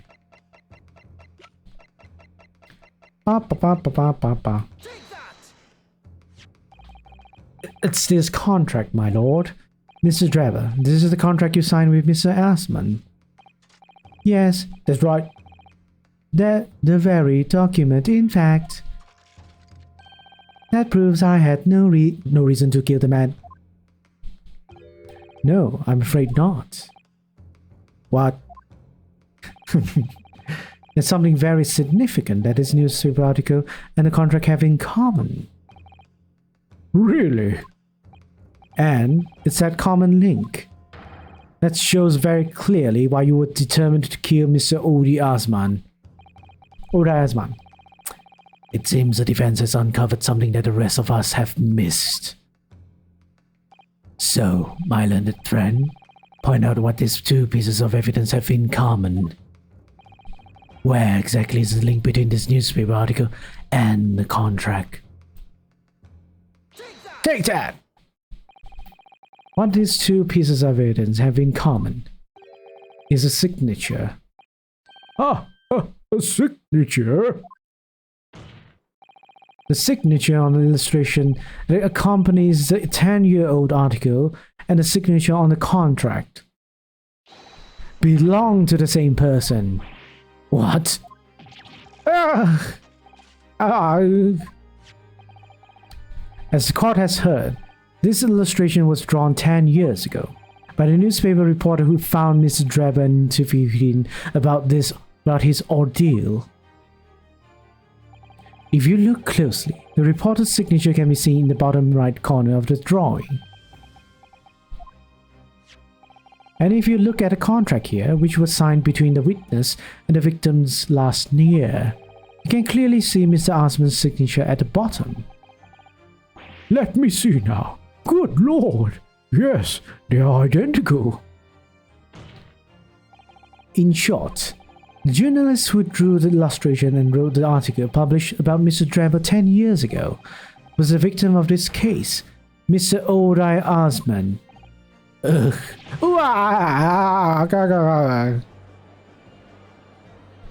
Objection. But explain to the court why. Why would that constitute the motive for the witness to murder Osman? He ruined his life. It's so obvious. But I think back, you remember that Mr. Trevor talked about that article in his testimony. Grave robbing, you say? Yes, exhuming fresh corpses to sell is reasonably lucrative. That is quite beyond the pale. You would invite divine retribution, sir. Yes, well, I think I suffered retribution enough. The Daily Circus eventually unearthed my name and put it in print. It caused me a great many headaches. In the end, I had to leave the university. That was the only paper with the bad grades to identify me unambiguously, I might add. Then I gave up on my dream of becoming a scientist, and it was all because of that newspaper article. Good thing you kept that newspaper article for us to read. And not destroy the evidence as well. At the time, you were a student of the University of London who dreamed of becoming a scientist. However, this single newspaper article changed your entire life. So Mr. Osmond used to be a newspaper journalist, did he? He did, my lord. In fact, it's a widely held belief that Osmond managed to position himself at the heart of his criminal network, thanks to the many dubious connections he made during his time as reporter. So you had to give up on your dream and leave university. You lost everything. Eventually you found yourself working in the field of science, but only in the shadows. And all because of that article, written by Mr. Osmond.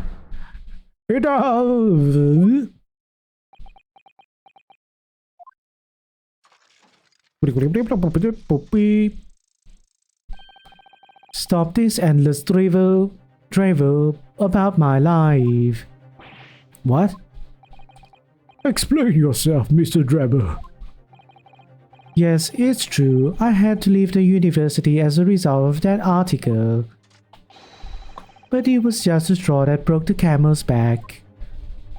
What do you mean? Almost every student of science in the faculty was too poor to actually conduct any research.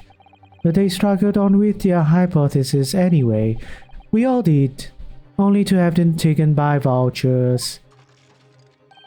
Sooner or later, you never knew ideas would be stolen and patented by some wretched or other after all.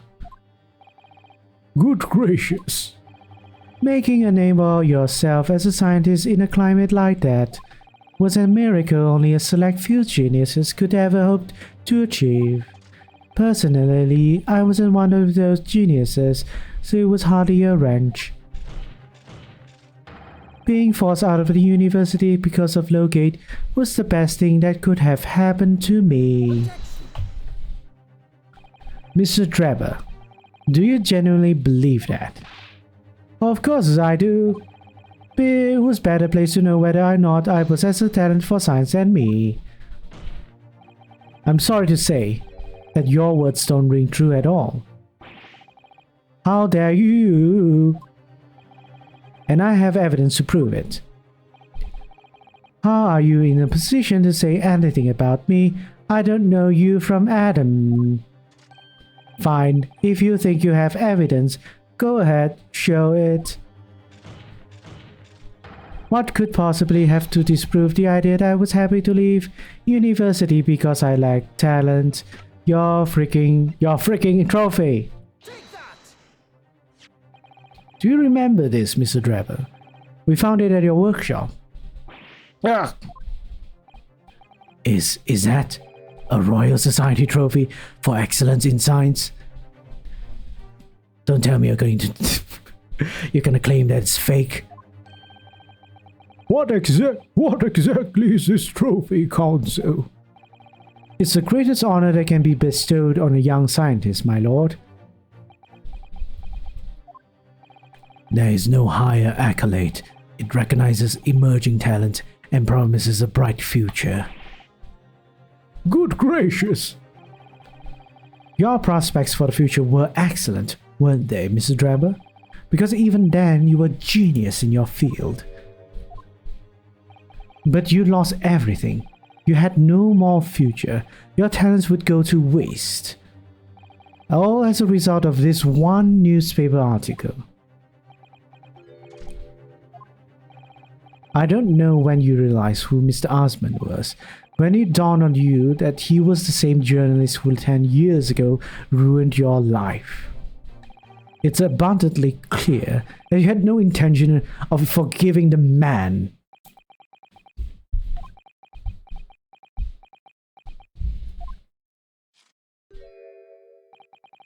The truth is... Finally, he's going to fold. I don't think so. I feel like there's more to this. Boom, boom. Who hold it? Who hold it? Who? Courtney Sith. Cos, the final boss. The true boss. Fine. Clearly this has run its course now. What? I'd admit it. All of it. What? What are you doing? It's exactly as the Japanese man said.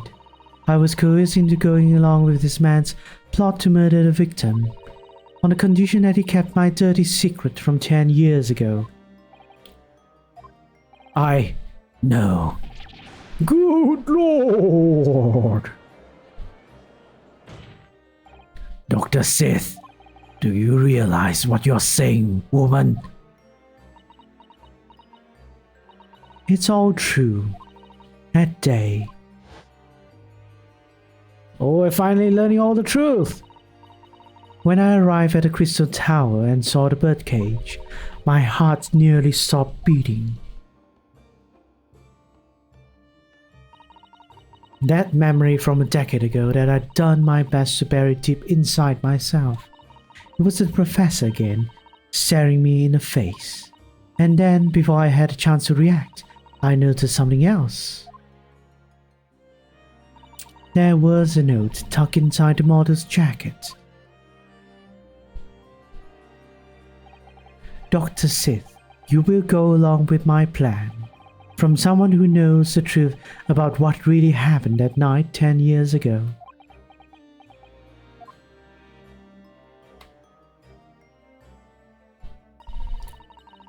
All the instructions were there in the note. Every detail was meticulously written out. I had no choice but to do what it said. I made the necessary alterations to the scene and fabricated the autopsy report as instructed. There was really no other choice. It had to be done to protect the judiciary. I can only apologize now. Unless there's so much more than that, but of course. I hope so. This case has dragged on for too long. Why on earth would you buckle now? Well, there's no point trying to hide it anymore, is there? I would have done anything to stop it coming out, even collaborate in a murder. But the great lie about that execution 10 years ago has been exposed. Whatever happens, I'm finished. So then, Mr. Drabber, what do you say to that? Your accomplice has admitted everything.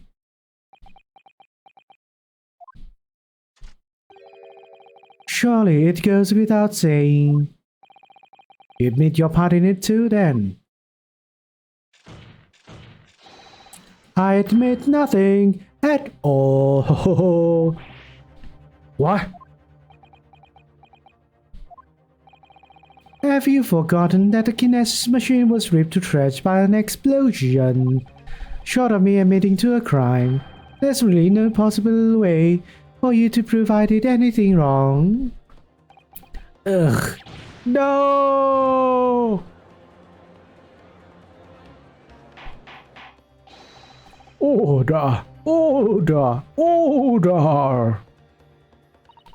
Whatever this man says, I admit everything.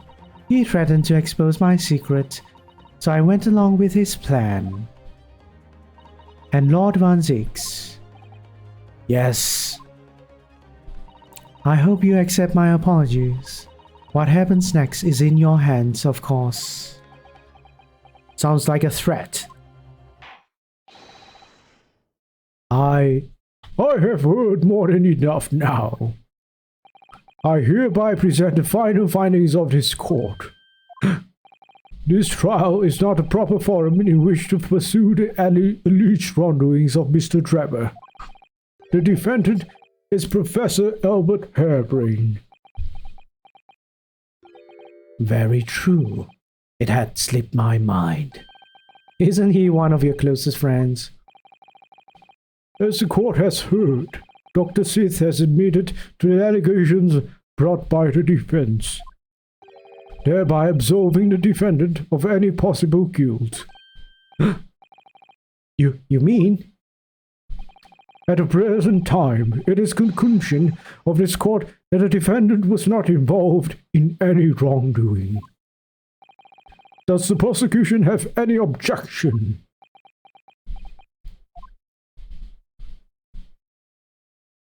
Oh. None, my lord. Yay! Oh, congratulations, Mr. Naruto. Oh no, I'm gonna sneeze. Oh my goodness. Oh goodness. Oh, sorry about that. Oh. Excuse me.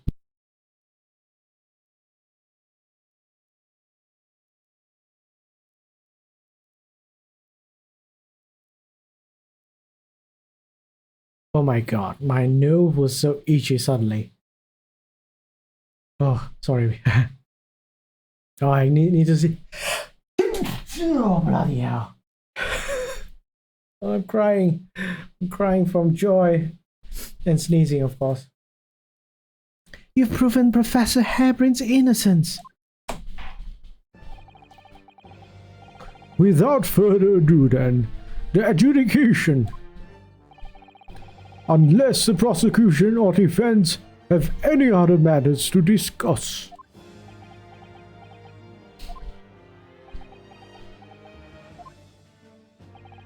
I don't know. This doesn't feel quite right.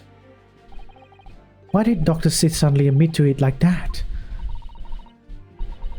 Is everything alright, Mr. Naruto?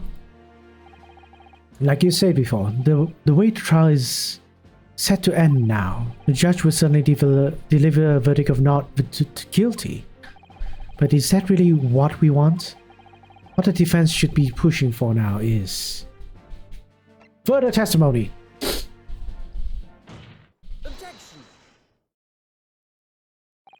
The defense objects to the trial ending at this time, my lord. I beg your pardon? We demand one final testimony. Oh ho ho! What?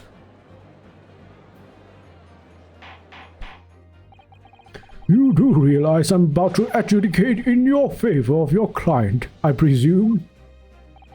What are you planning at now, my Nipponese friend? Why would you want to obstruct the conclusion of the trial at this point? No defense lawyer in his right mind would do that. Mr. Naruto, what exactly are you thinking? The truth. The whole truth. And a way to bring it all out into the open. Right. Yes. In hindsight, I celebrated too early. Okay. The truth, yes. The truth is important. Not just helping my client to get the innocence. Okay, let's do this. Ah yes, one word of warning before I go. If, in the course of the trial this afternoon, you perceive even a shadow of doubt about the truth, don't let it out of your sight. Pursue it like a dog with a bone. To the bitter end, you understand? Do not falter, whatever you may come to pass. I'm sure Mr. Sholmes knew. He must have deduced that this would happen. Yes, I'm here in the court to advocate for my client and to secure an acquittal. Obviously. But that's not all. I believe that I have a duty to the court to pursue the whole truth of the case until every last detail is laid bare.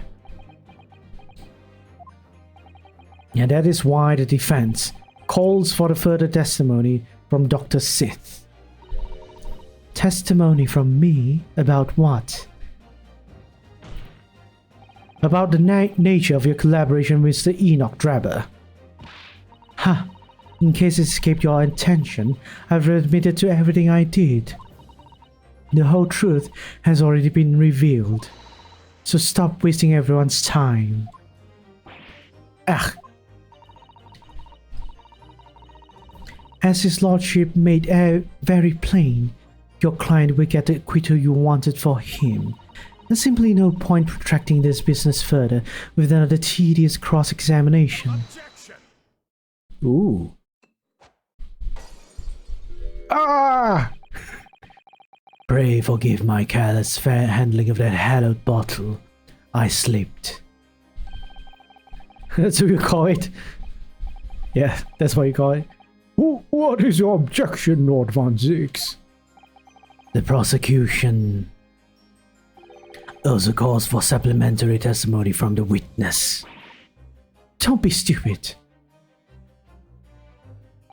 If there is more to this case that has yet to come to light, then I would join my learned friend in pursuing the facts until the bitter end.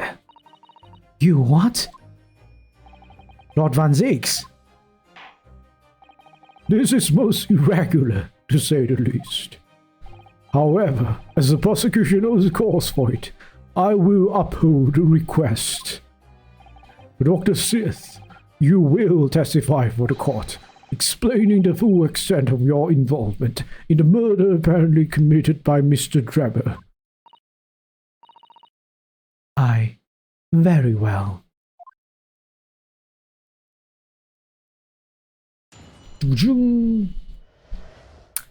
See, final testimony. It all began at the scene when I saw the waxwork get the note tucked inside its jacket. The actual body of the victim, as indicated in the note's instructions, was beneath the experimentation stage. The body had to be arranged in certain ways to implicate the defendant, which was my job. I enlisted the help of the entire forensic investigation team to dress the scene appropriately. The truth about the execution 10 years ago is a state secret of the highest level. I had to protect it. So, I was right. The sage and the machine were all specially designed for the deception.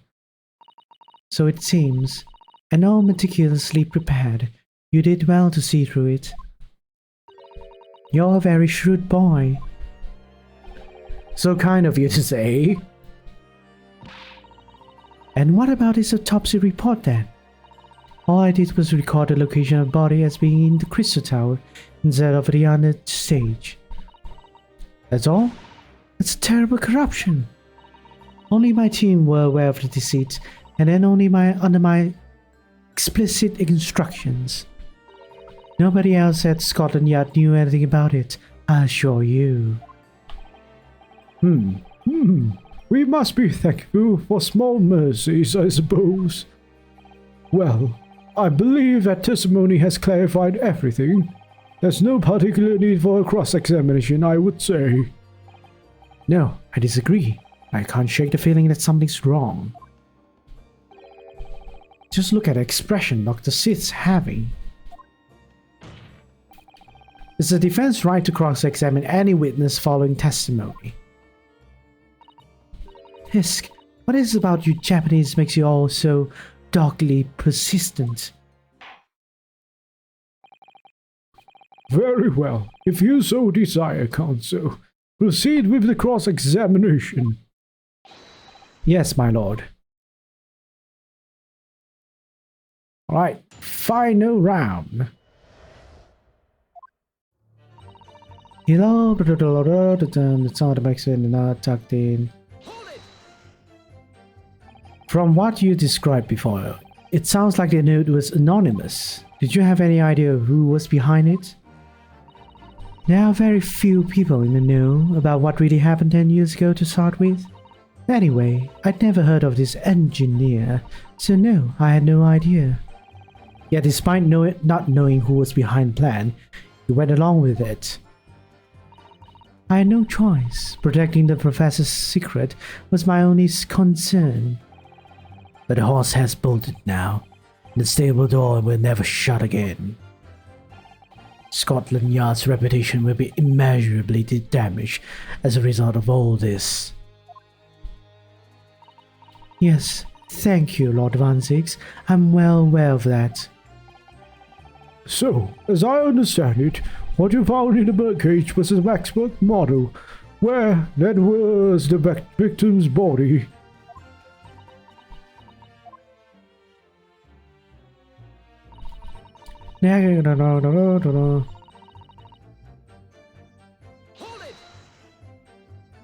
So you knew about a special construction of the stage used to carry out this trick then? It was quite obvious what had happened with the victim and the waxwork. And you switched the two over, didn't you? In other words, you recorded the victim's body as having been discovered in the Crystal Tower, and the waxwork? I wrapped it in and sent it by carriage to the specified address at a specified time. And why were you given such directions?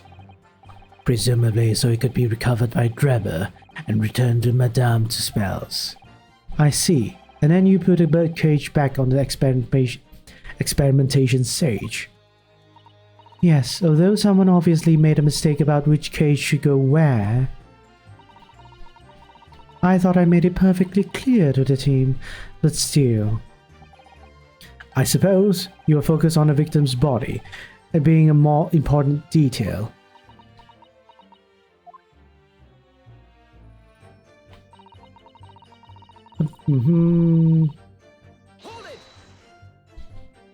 When you say arrange, I presume you mean with this. Yes, the instructions in the engineer's note said something along the lines of fabricate some evidence to make it clear that Harebrained alone could have killed Osmond. So, you mean that was your doing? I fetched Harebrain's ridiculous screwdriver from the stage and took it with me, alone to the abyss under the stage where the birdcage had fallen.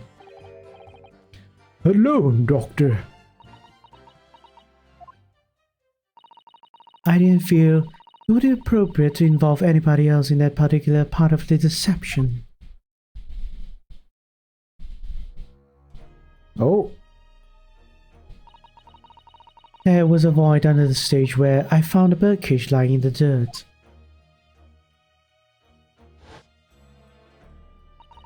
Approach it, lean down and slowly open it up. Then I took the screwdriver in both hands and plunged it into the man's chest.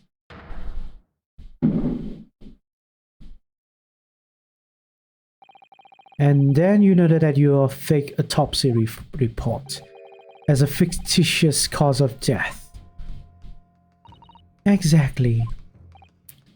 So, the actual cause of the death was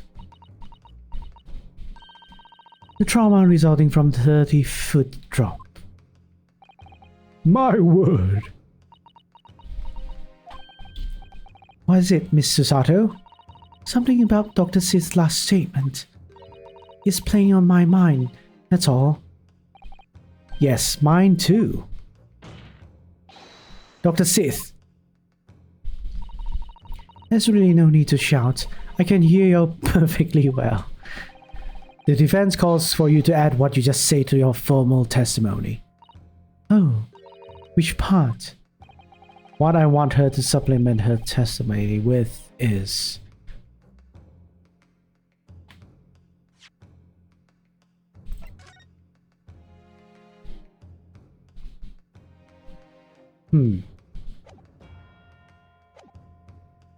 the real cause of death or what she did to the victim?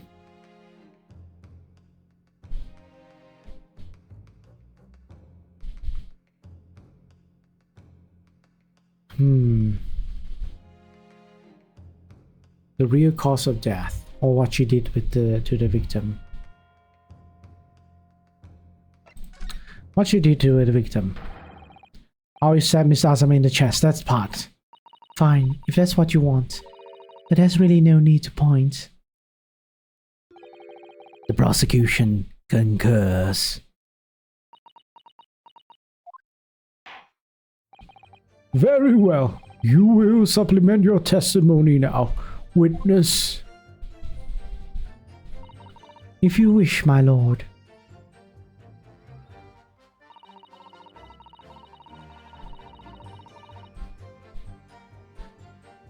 Okay, stood over the victim's corpse where it lay in a turbo cage and plunged the screwdriver into the chest.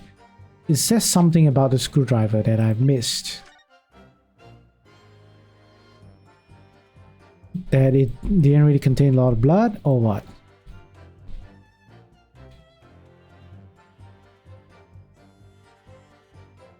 Or how can you... Sound poking through the grill in the base of what remains of the kinesis machine.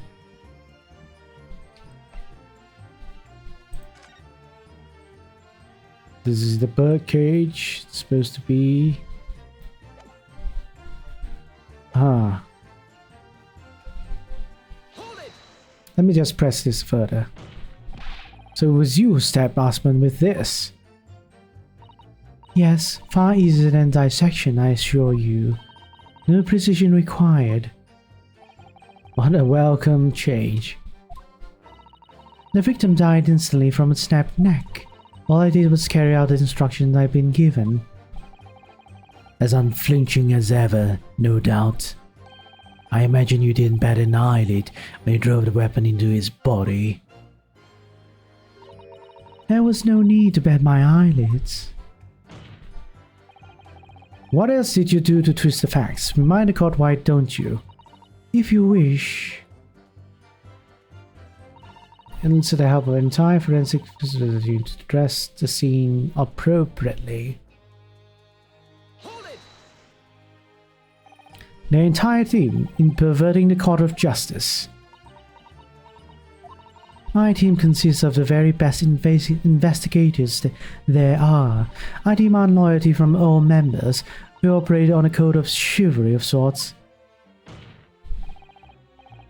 You aid and abet a murder, commit perjury, and dare to talk about chivalry? It was a matter of priorities. What? Nothing was more important than protecting the secret of the professor. My team did what was necessary without losing sight of my primary goal. I consider their conduct exemplary. Ugh. Don't concede the point, Miss Naruto. You mustn't let her win. I need a lawyer. I'll take that silence as tacit acceptance. Now, can we move on? The truth about the execution 10 years ago is a state secret of the highest level. I had to protect it. But at what cost? Faith in Scotland Yard is going to suffer a terrible blow as a result of this. And your precious secret is out on now anyway. Yes, as you say. And I take full responsibility. Blow me down! Dr. Sith! Dr. Sith! I have no idea what's the old man's voice anymore. Okay, anyway. Surely there was some other way you could have protected the secret. No, there really wasn't. I've done my utmost, believe me. In many ways, I respect your determination. Well, I nearly froze under that cold stare as you said that. I do believe she was being quite genuine though, Miss Naruto. Right. So that's her story. She's admitted everything and revealed her full involvement in the crime. I do wonder if there could really be much more to it. Well, I don't know, but I just have a feeling. Do you, Miss Naruto? The truth is, I find it strange too. how those two are reacting to this in completely opposite ways, I mean. Yes, exactly. For some reason, I feel sure they're still trying to hide something.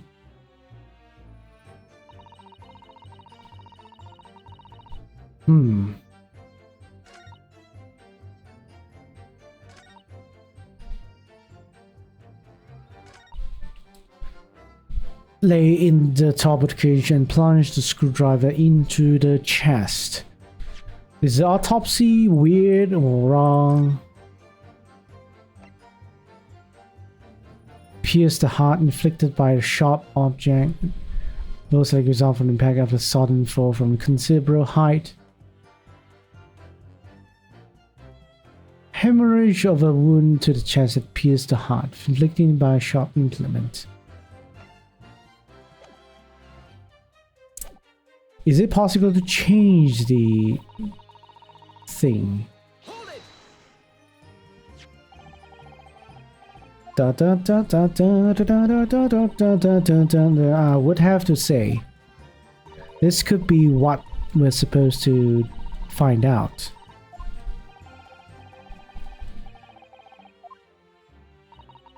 That's right. I might have chosen the wrong statement. That's why I feel like I'm stumped right now.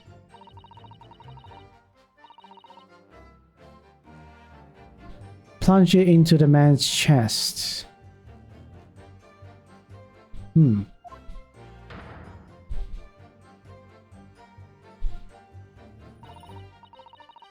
There was a simple matter of recording a stab wound as the cause of death in the autopsy report. The real cause of death being the fall, of course. Something in the testimony. Is it the way that was killed or the true cause of death? Ever change it?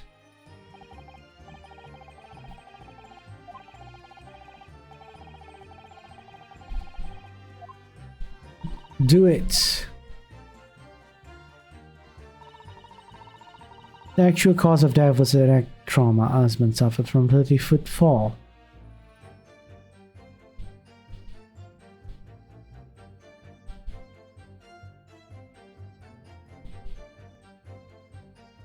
I have no idea. I have to look at this. What she did to the victim. Okay. Wait. I was correct, apparently. Alright. Okay. The picture had something to do with it, but I can't see what the picture has anything to do with it. You plunge it in.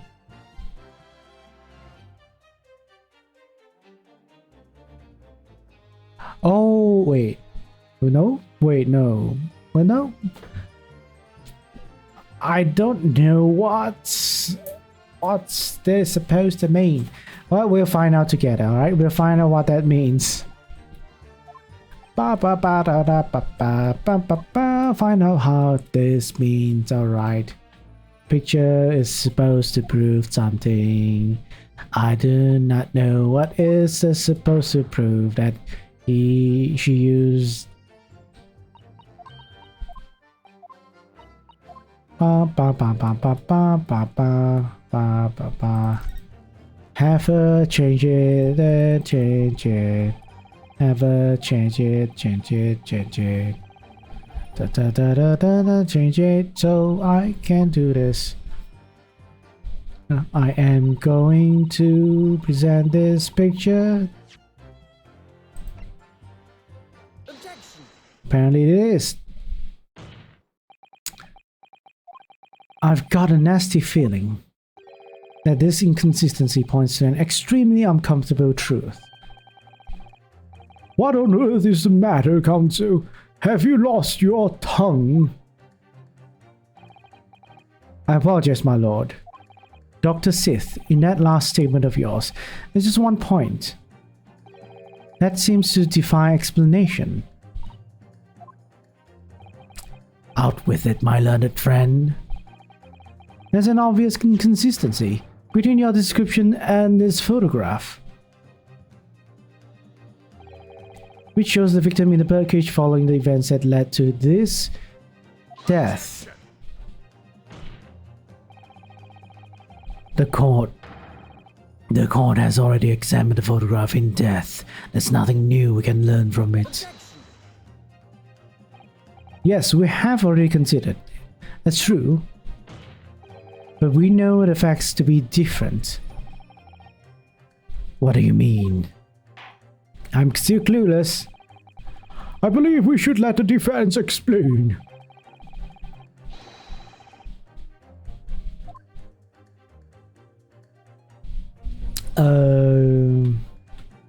Let me see what was the what's the statement again?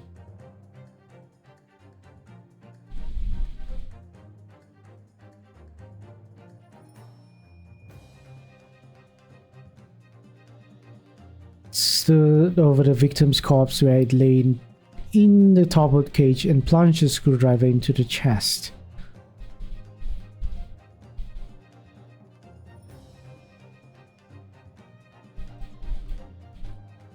No idea. This here? Or this here? Because of the debris here?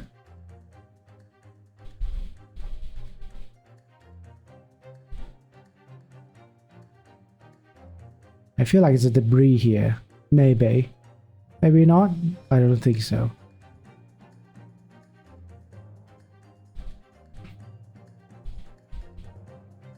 Would plunging it cause this blood?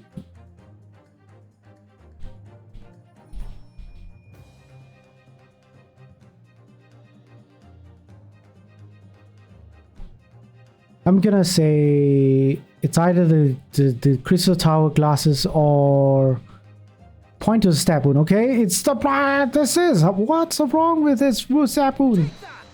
Because it's like,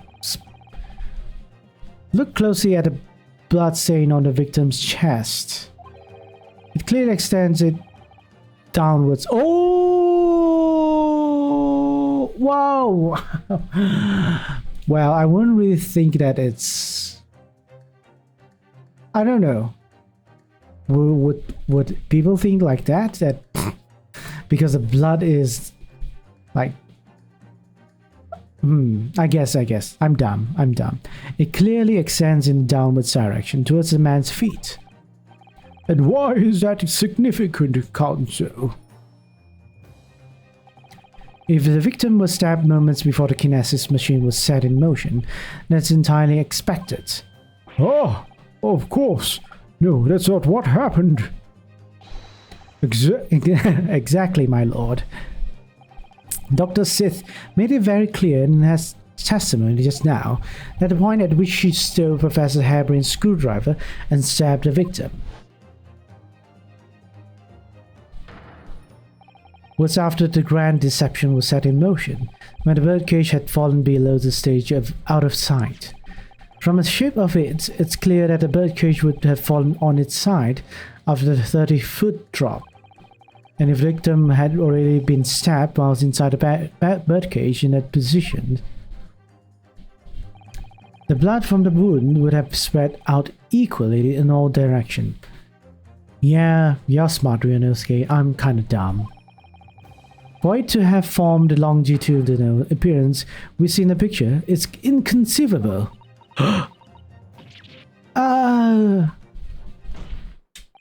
Given that the victim's blood sipped vertically downwards from the wound, it must be the case that when you stabbed Mr. Osman, he was standing up. In short, Dr. Sith, your latest testimony was a total fabrication.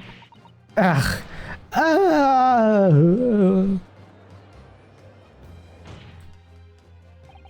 knew it. No, I didn't know. I was right. Now I've identified the contradiction. There's only one way to explain the facts. We've all been under great misapprehension here. What? What sort of misapprehension? Dr. Sith, you claim you were coerced into helping Mr. Drebber as a result of the note he left in the waxwork. You claim that you made changes to the scenes of the crime to implicate the defendant, and you claim that you authored a fake autopsy report to cover your tracks. But one of those claims is an out-and-out lie, because the question of what the blood stain really tells us has only one possible answer. If that is the case, what is it, man? Counsel, you've clearly struck upon a revelation. Now tell the court, what is it? Which part of Dr. Sith's story is shown to be a lie by the contradiction in her testimony?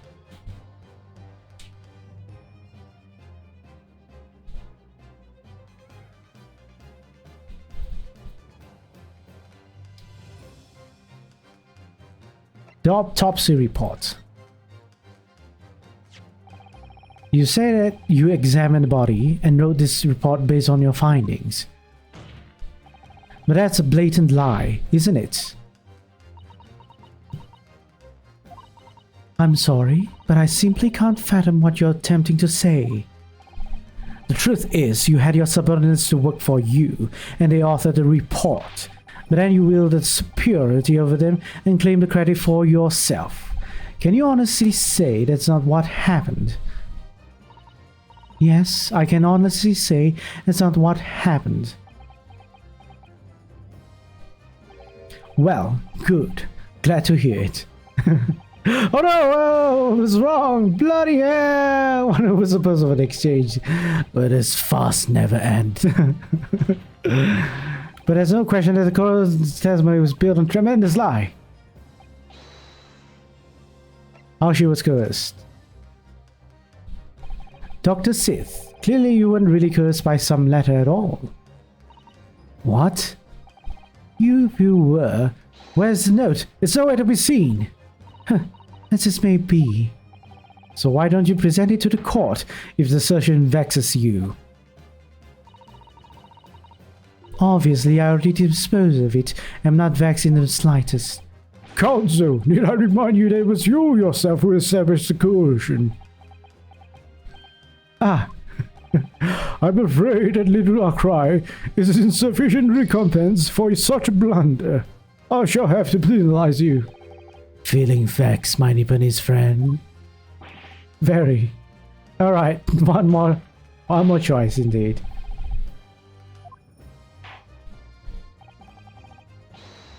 Okay, the stabbing of the victim. The answer is very simple if you consider the sequence of events. If when a victim was stabbed, blood from the wound seeped downwards as it did, we can be sure the victim must have been either sitting or standing upright at the time. But as you rightly pointed out, the birdcage would have fallen on its side when it fell beneath the stage. Yes, it would, which tells us that the victim must have been in that position of his own accord. That's impossible. The man was dead, remember? No, there is a misapprehension. Miss Oda Asman was not dead. When the birdcage fell from the stage into the void below, it must have hit the ground with considerable force.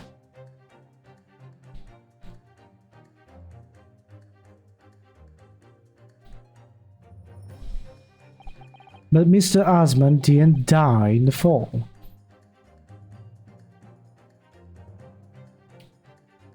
He probably lost consciousness for a while, when he came around, he got to his feet to climb out of the cage. Just as Dr. Sith appeared.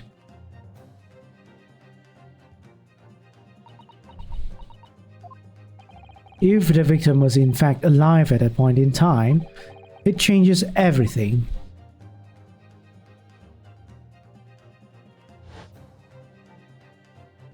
Boom.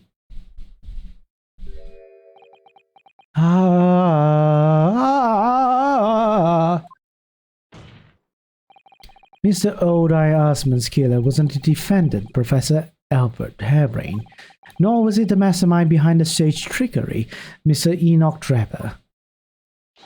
It was you, Dr. Courtney Sith. Grrr. Ah.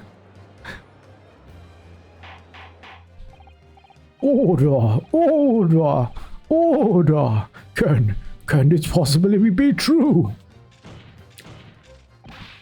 Have you been taking me for a fool? It was you, was it? You killed him. You hoped that by admitting to being an accomplice in Mr. Draper's scheme, the trial would end before you were accused of a far worse crime. Cold-blooded murder. Oh, do shut up. You're so desperate now, you're making all this up, as if I would do something like that. I assure you the defense is not desperate, Doctor. Mr. Naruhodo established the facts using evidence and logic alone. Ha! Logic? Don't make me laugh. Sadly, your logic has a gaping hole in it. What? What do you mean? Tisk, I'd have thought it was obvious. A motive, boy. You're lacking a motive. What possible reason would I have to kill Mr. Osman? Osman was involved in any number of criminal activities, from coercion to theft to murder. But there is no known connection to Dr. Sith there. I'm rather relieved to say it does seem somewhat far-fetched. True. There's no obvious motive. There's still something in the back of my mind. I feel sure I've seen something somewhere that hints at why the coroner might have done this. Yes, I might have tampered with the crime scene and concocted a fake report, but murdering someone for no reason is a very different story.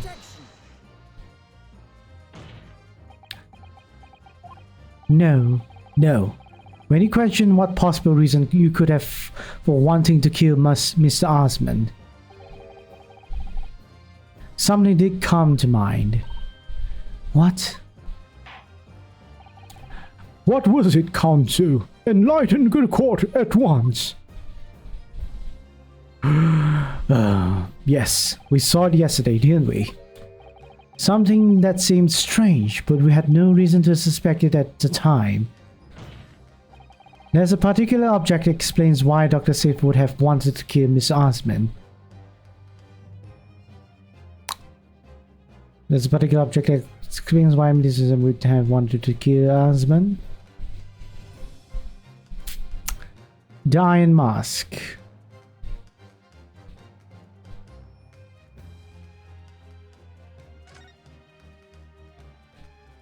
It's the Iron Mask. You've lost me. Huh? Sorry, Miss Naru, but why the Iron Mask? Well, of all the things I saw yesterday, it left the greatest impression, so... Clearly, you have no idea what you're talking about. Ugh, I think I must have said the wrong thing. Forgive the interruption, Dr. Sith, but what my colleague meant to say was scalpels. Perhaps it makes a little more sense to you. Okay. There's tons of scalpels. Is it? Ah, of course. Did you say scalpels? Ah. It would appear the word has struck a chord, Doctor. You, come on, out with it.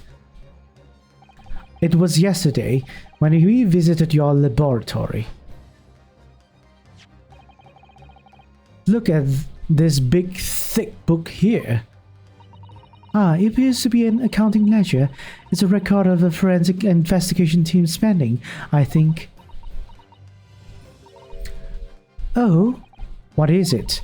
It's clear that the team purchases various equipment and supplies on a monthly basis, but, well, one entry seems rather strange. Really? In what way? They're buying 500 scalpels every month.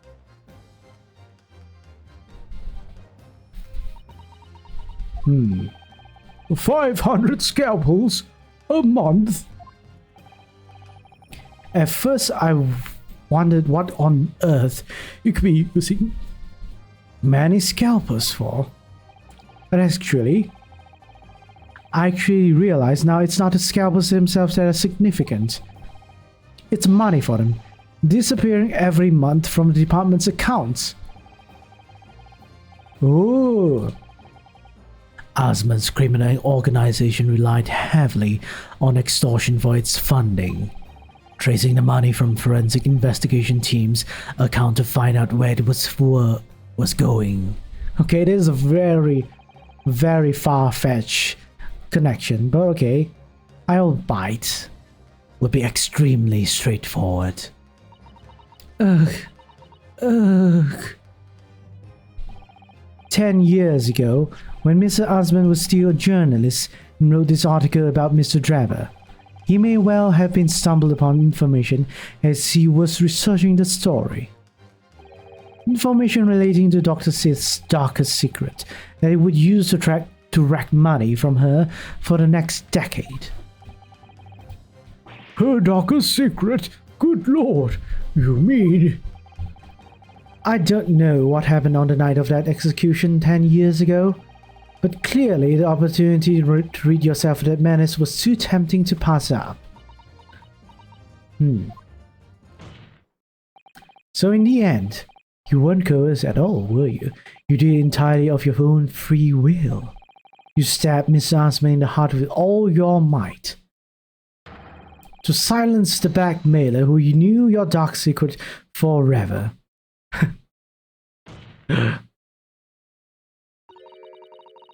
You'll never understand. None of you. I made a really wrong assumption that I thought Odai Osmond is the professor. I still believe he was the professor until the very end. Until now, I guess. With this connection, I guess, yeah. Explode! What have we had to keep covered up all these long years?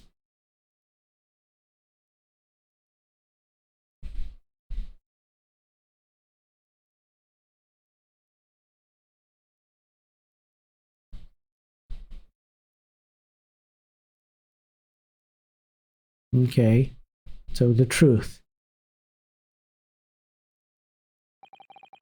As very little of the machine remains after it was ripped apart by the bomb. The truth of this case can never be properly established unless you speak out. And if you decide not to, it's very possible that Courtney Sith will escape punishment for her crimes. Please, sir, own up to what you've done and tell the court the truth about what happened.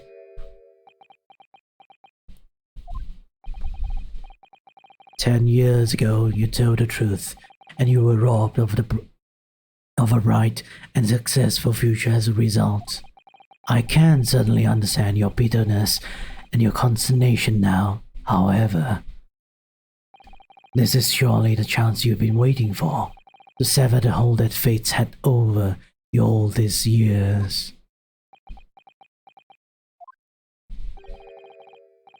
Super high voltage instantaneous kinesis?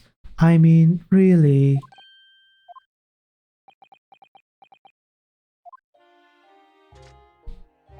It's the addle-brained mock scientists, the other words, you know. They don't recognize the fact that they don't have talent, they can't even get that right. And so they end up chasing impossible dreams, having embittered faith in their abilities. They go on and on about their wonderful hypothesis, their stupid eyes shining like a little child's. They make me sick. I can't abide their foolishness. Careful, Mr. Drebber. I was particularly pleased with the Kinesis machine. It made for quite a show, didn't it? So you admit it? You admit that it was nothing more than a sham made for the purpose of killing the victim? Yes, I admit it. I did it all in the name of revenge. Revenge for the future that Mr. Osmond's article had deprived you of 10 years earlier. But then the revenge you sought at Osmond, did it? Which is where the very particular waxwork comes in. Yes, I see.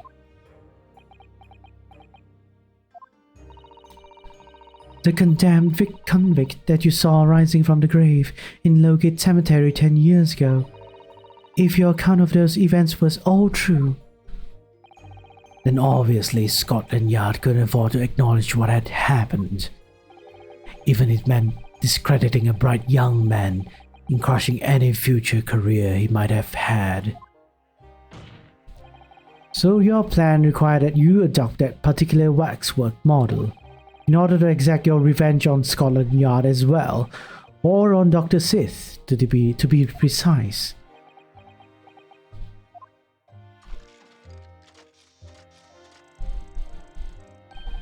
It was a year ago. By some extraordinary twist of fate, Osmond turned up at my workshop. He didn't remember who I was, of course. He just wanted to employ my services as an engineer. And he happened to have a paper with him. An article on the front page caught my eye. About a coroner who'd handled that bogus autopsy being appointed head of a new forensic team. When I learned that news, my cognitive processes started to devise a plan. What a horrid tale.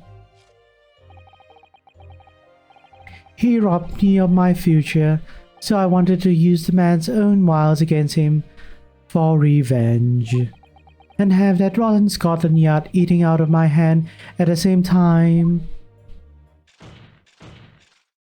I wanted them all to suffer the same humiliation I had to suffer.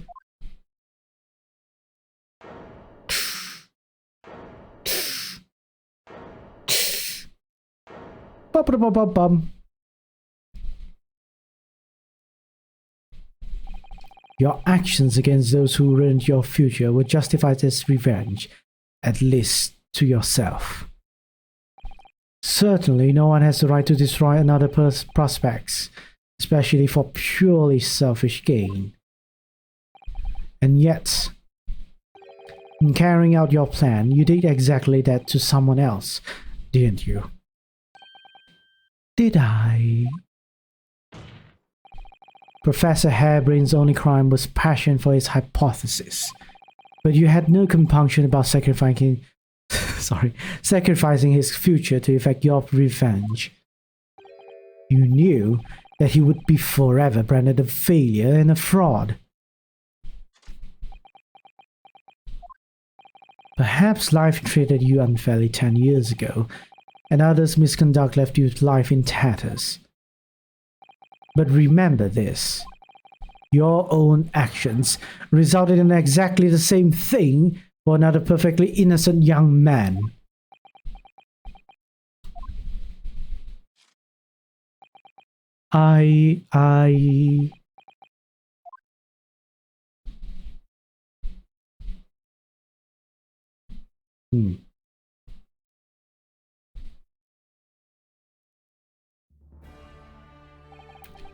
Lord Van Zix, what of Dr. Sith?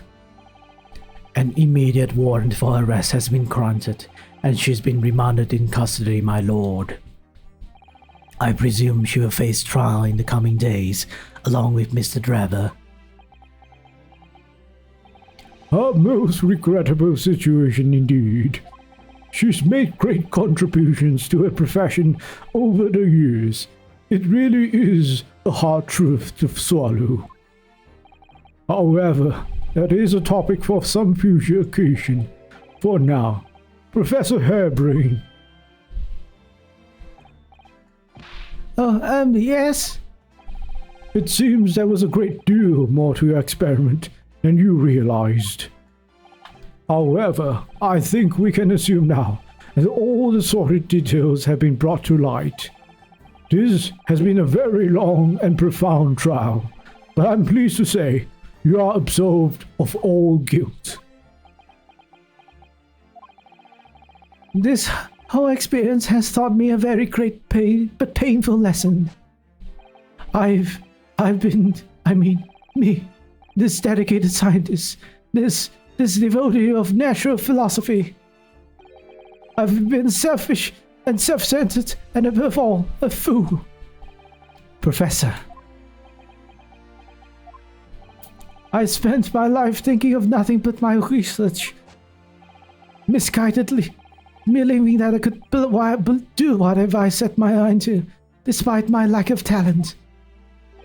And the worst of it is, in the process, I've caused others pain and misery. Others who are far, far greater people than I. No, Professor, it's not true. What? Don't tar yourself with the same brush as Trevor. Whatever happened was his doing, as is alone. This outcome is his fate, not yours. You're not to blame in any way. Lord Van Zieks. And the derision with which he referred to you earlier, calling you a fool, talentless, even. Man has no idea. To believe in yourself and work your fingers to the bone you to realize your dreams. That's laudable, not laughable. No one has the right to deride another for such choices. Oh. Thank you, Baroque. So, ladies and gentlemen of the jury. Yes, my lord. It is this court's expectation that you find the defendant not guilty of the charge of which he stands accused. I presume there are no objections. None from me, my lord. Certainly not. This trial really made me think, but this is the right decision. It's all been proven methodically and rigorously. I have no misgivings whatsoever. What's that? It's done, is he? It's all over? I don't know what's become of the yard these days. I don't recognize the place.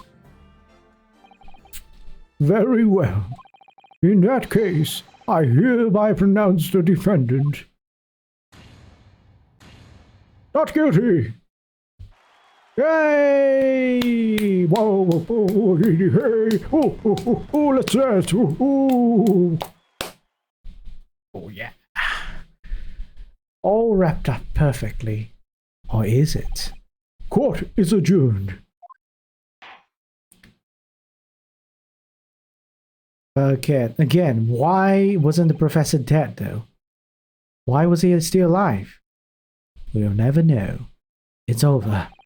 That was some trial. Was some trial, indeed.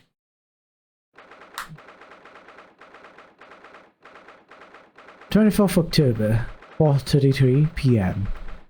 The Old Bailey Defenders Chamber. Professor, what a splendid outcome, isn't it? Oh, it is. It is. Congratulations, Professor Harebrain. Mr. Naruhodo, Mr. Susato, I am truly beside myself with gratitude. How can I ever thank you enough? I'm just glad it's all cleared up. That you realize you were just caught up in a bad situation.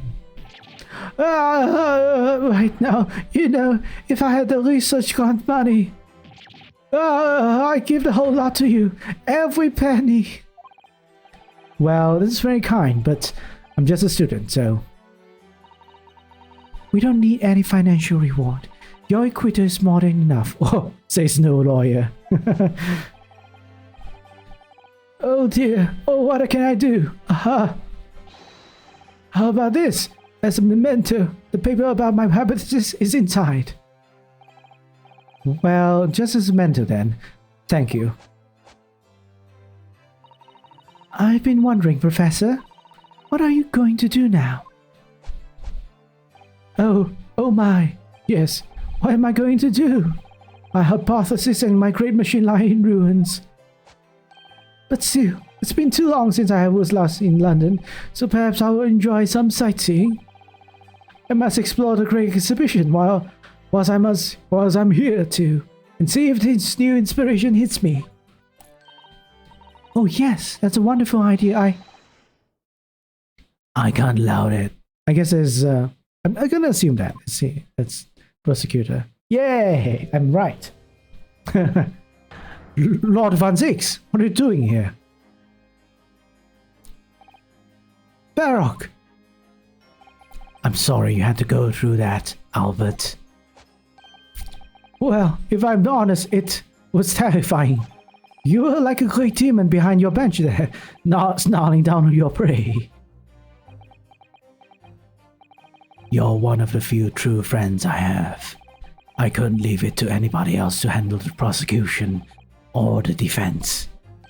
Sorry? Or the defense? Did I just hear that right?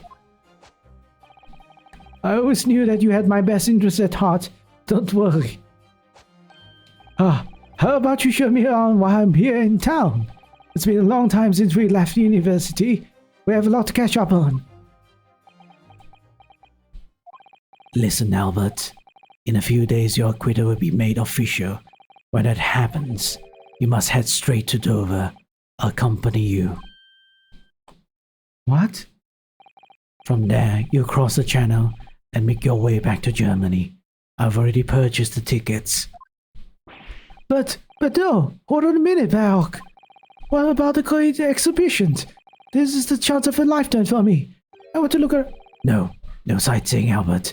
Give up on the idea. Sometimes it's hard to see any warmth in those eyes, Baroque. Lord Van Zix? What's all this about? Unnecessary precaution. Yes, I think I understand. You do? Well, Iris told me that when you met Lord Van Zix at his office some days ago, he asked how Mr. Natsume was doing. Yes, that's right. I remember being surprised at the time. I think it was nice of him to ask. The point is, Mr. Natsume is still alive and well. Even though it's been more than 6 months now since he stood trial with the Reaper as prosecutor. Ah, you mean the Reaper's influence doesn't stretch overseas? Those in the Reaper sites meet their ends days or sometimes months after their acquittal. That's been the pattern up to now. But of course, we know that both Mr. Natsume and Gina were completely innocent. True, and perhaps that governs the Reaper's actions. The truly innocent are spared. But I don't want to take any chances with a close personal friend. But Baroque! Like the most mustached Nipponese, this man should leave the country without delay. That's why I'm packing him off to Germany at once. Right. Does your friendship package get any say in it? Goodness, was this your intention all along, Lord Van Zix? In court, where people think of him as the Reaper, Sam seems absolutely merciless, and yet, sometimes I feel as though I don't understand him at all. It's time to go, Albert. Back to the prison for the time being. Yes, alright. Well then, Miss Naruhodo. Thank you very much for everything. Not at all, Professor. It was a pleasure getting to know you. Best wishes, Professor Harebrained. Well, once the dust has settled, you must come visit me in Germany. Anyway, goodbye for now.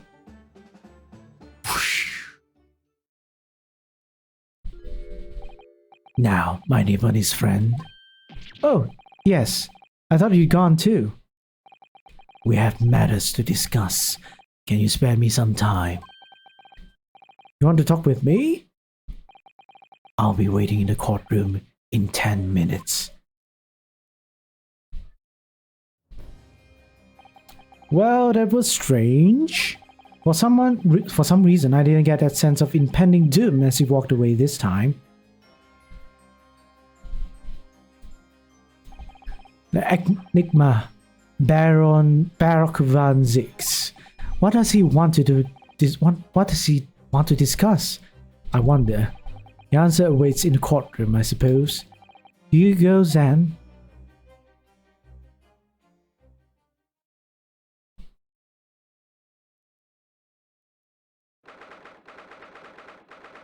There's more. The Old Bailey courtroom. Oh, revealing the professor? So, are you satisfied? You save a guileless scientist from a great injustice. Yes, I think so. I'm relieved at least that the man's innocence could be proven. Anyway, I imagine you've been wondering where my animosity towards you Nipponese comes from. You mean your racism, your racist behaviors? Well, at first I thought you just didn't like me. I imagine you saw me as a pretentious child from an unimportant land who had no business being here. But now I think differently. You clearly know our ways, so I would guess that some specific incident led to your thorough dislike of my race. Will you tell me what happened, please? The professor was Japanese. I thought I'd never hear the name in this courtroom again, to be honest. He took your brother's life. Clint. My brother was Clint van Zix. 16 years ago, when I was still just in my teens, he was already the director of prosecutions and a key member of the judiciary. I looked up to him. He was everything I aspired to be. He was involved in the establishment of justice systems in foreign countries as well. There were exchange programs between Britain and other nations then too, to share knowledge and ideas. As part of one of those programs, 3 judicial students came to Britain from your homeland, the Empire of Japan. Oh, if it was 16 years ago, then one of them could have been my father. Of course, I remember Dr. Mikotoba well. I had no idea. I was a minor at the time, training at the prosecutor's office. One day, Clint introduced me to the 3 visiting Nipponese. So, you've actually met my father? He and his colleagues were polite and amicable. They were adept at their work and exacting in their standards. It was my first encounter with the Nipponese spirit. It made a very great impression upon me. But 6 years later, that's when it happened. The investigation was going in nowhere. There were no suspects even, just ever-growing list of victims. In the end, my brother became one of them, lasting in fact before the case was finally resolved. I'm so sorry, Lord Van Zix. Truly. Clint was always ready to put his life on the line for justice anyway. So he wouldn't have wanted it any other way. He's lost his life to kill her. It was his victory in the end. For me personally though, it was a great loss. I found myself in a very dark place indeed. When I finally found out the killer's identity, the reason why no one had been able to catch the man soon ceased to be such a mystery. He'd been hiding in plain sight all the time. In plain sight? Are you aware of political events 10 years ago? It was a period of extremely sensitive diplomacy between the British and Japanese empires. A new treaty was being forged, I think. Correct. The Anglo-Japanese Treaty of Friendship and Navigation was being concluded. The leaders of both countries were deep in extensive political discussions. Which is why this particular killer's appearance in court was conducted as a closed trial. If the British public had known the identity of the killer, not only would the treaty would have been in jeopardy, but our two nations would have very well have ended up at war. What? A war between Britain and Japan? But that would mean... Oh my! You mean to say the professor was...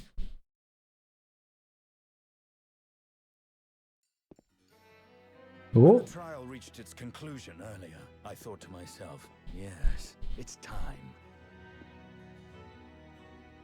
Time for you to come face to face with this hideous monster. I borrowed the key for the mask from the proprietress of the Waxwork Museum. So see for yourselves now. Confirm it with your own eyes. The truth that's been hidden this past decade.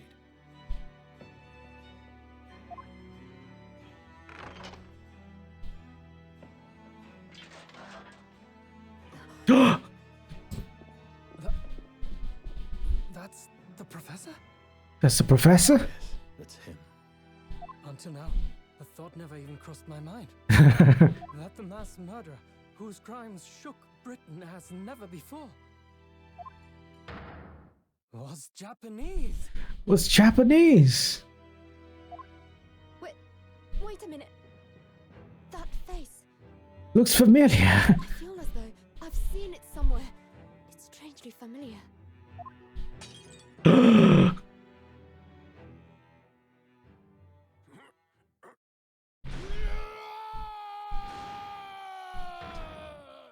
Asogi's father, maybe, probably.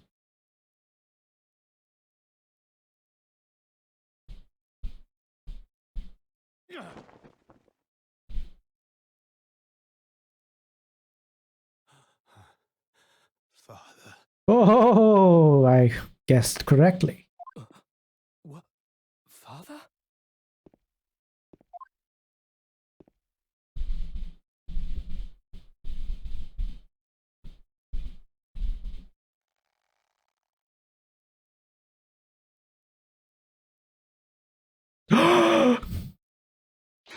Kazuma! Kazuma! My best friend, Kazuma Asogi. After a whole year, After a whole year. his memories returned.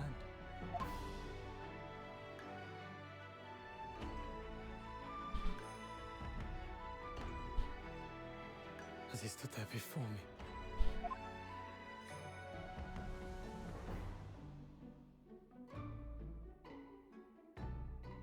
Ryunosuke.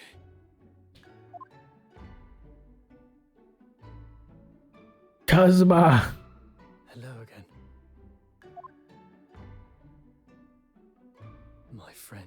Oh no, why am I crying? I'm crying! Well, I'm crying! Shit! No! Oh shit. Nobody's watching, right? Nobody's watching.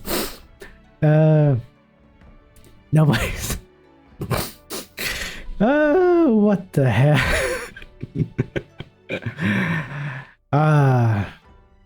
Aiden, Raika, whoever if you're stalking me, don't tell anyone, okay? Don't tell. Oh man. Okay, let's just move on. What's happening to me? Kazuma-sama! Judicial Assistant Mikotoba. Judicial Assistant Mikotoba.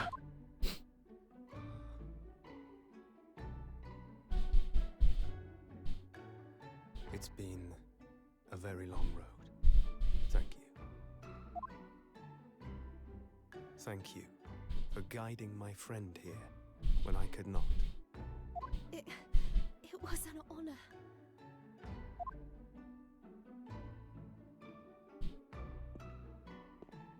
I knew you wouldn't die that easily.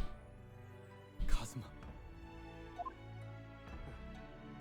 I owe you thanks, too, for taking good care of that in my absence. Oh, Oh, Karuma. Great blade of the Asogi clan. Passed down through the generations.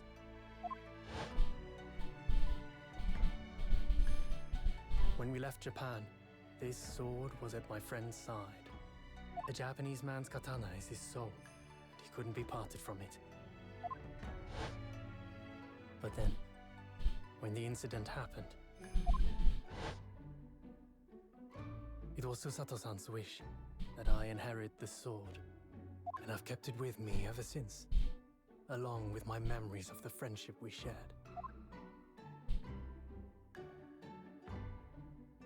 With this by my side, I always felt that you were watching over me somehow.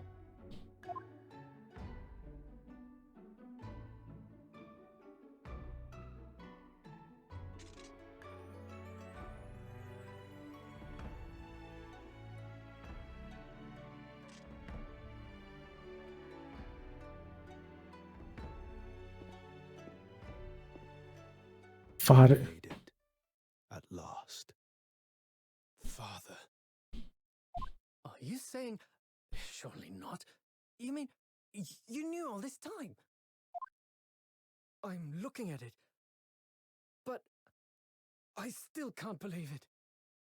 This mass murderer is Kazuma's father.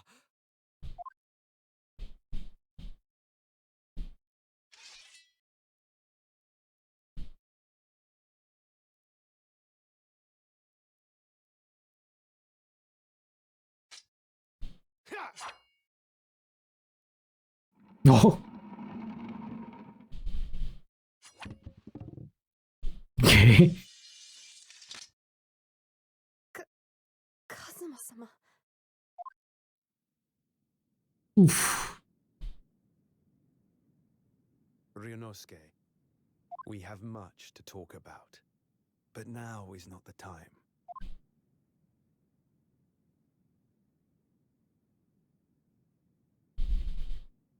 I'll be seeing you. Oh no. Yeah. He's some sort of a spy, I guess. That's all Kazuma said. Before he turned and left us there, in the courtroom. Hmm. Oh. So he's the living afterimage of the man who took my brother's life, is he? Yes. Kazuma Asugi, my best friend. 3 months ago, when Lord Strongheart introduced us, I had an inkling there was something there, some connection. Why did Lord Strongheart do that? Why did he make Kazuma Lord Van Ziek's apprentice? He was suffering amnesia too. The man was apprehended, even executed, but his legacy just won't die. That's the sad truth. Anyway, that's all I had to say. I thank you for meeting with me, as I had asked.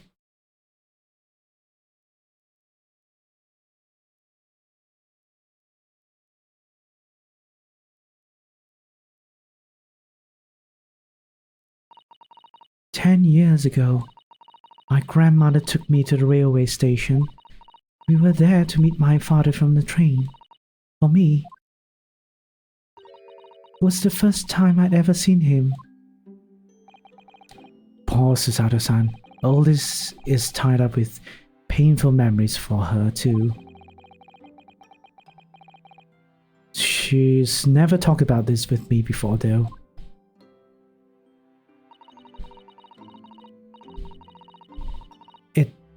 It took time to adjust to having father around, But just when was starting to get used to it, he called me into his study one day. He told me that a great friend of his had passed away in London, and that the friend had left behind a son, a boy, 7 years my senior. Father told me the boy had made a promise to his late father, so he was starting to become a defense lawyer. Wait. The father wasn't the murderer? So that's why? Ooh, man, the plot thickens. Wait, then what again why he was cut down like that? Oh man, so many more questions to answer. So little time. I wanted to help, so I started to become a qualified judicial assistant.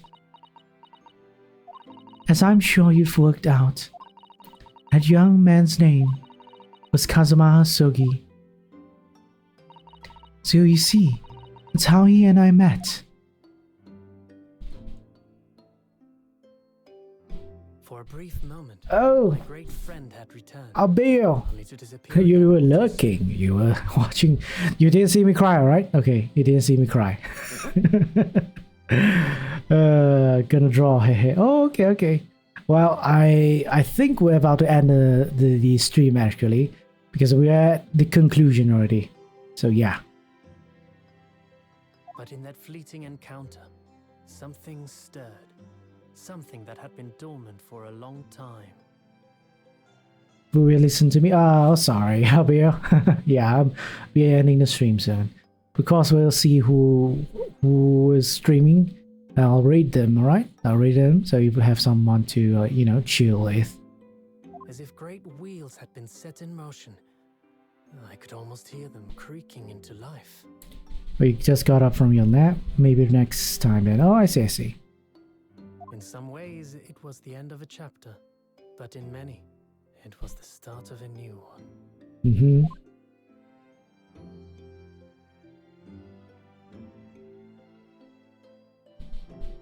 And, oh baby, we finished one episode.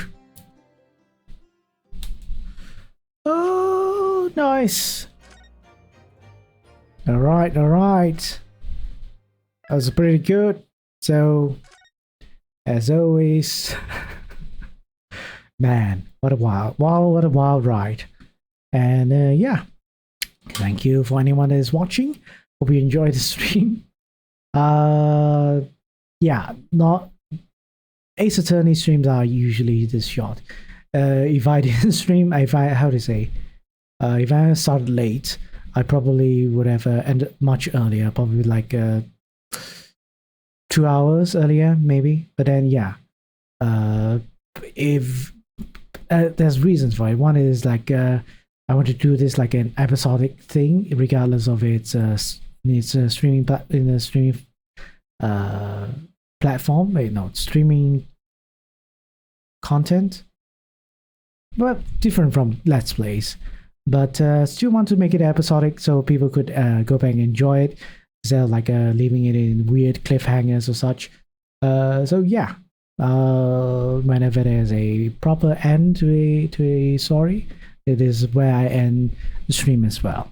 So yeah, and whenever I always stream, I will be rating someone, right? Always passing the torch to someone else and hope that person passes the torch to another person. But apparently we don't have a lot of choice, but still we do have a choice. So we'll be rating Nekoya Itsuki. He's a femme, it's much like you, Abio. He's a femme boy cat VTuber, yes. Very nice. I would recommend watching. Let's go over there. Let's put up the thing. Do you know? Are you acquainted? Probably not, but we'll go over there. I've rated him a couple times. Yeah, Nekoya Itsuki. All right. we'll be going there now. Let's do the raid. Message. So yeah, I'm not sure tonight I'll be doing anything, but we'll see. All right, we'll see. I have things to do, mostly thumbnails and stuff, and also probably a new scene.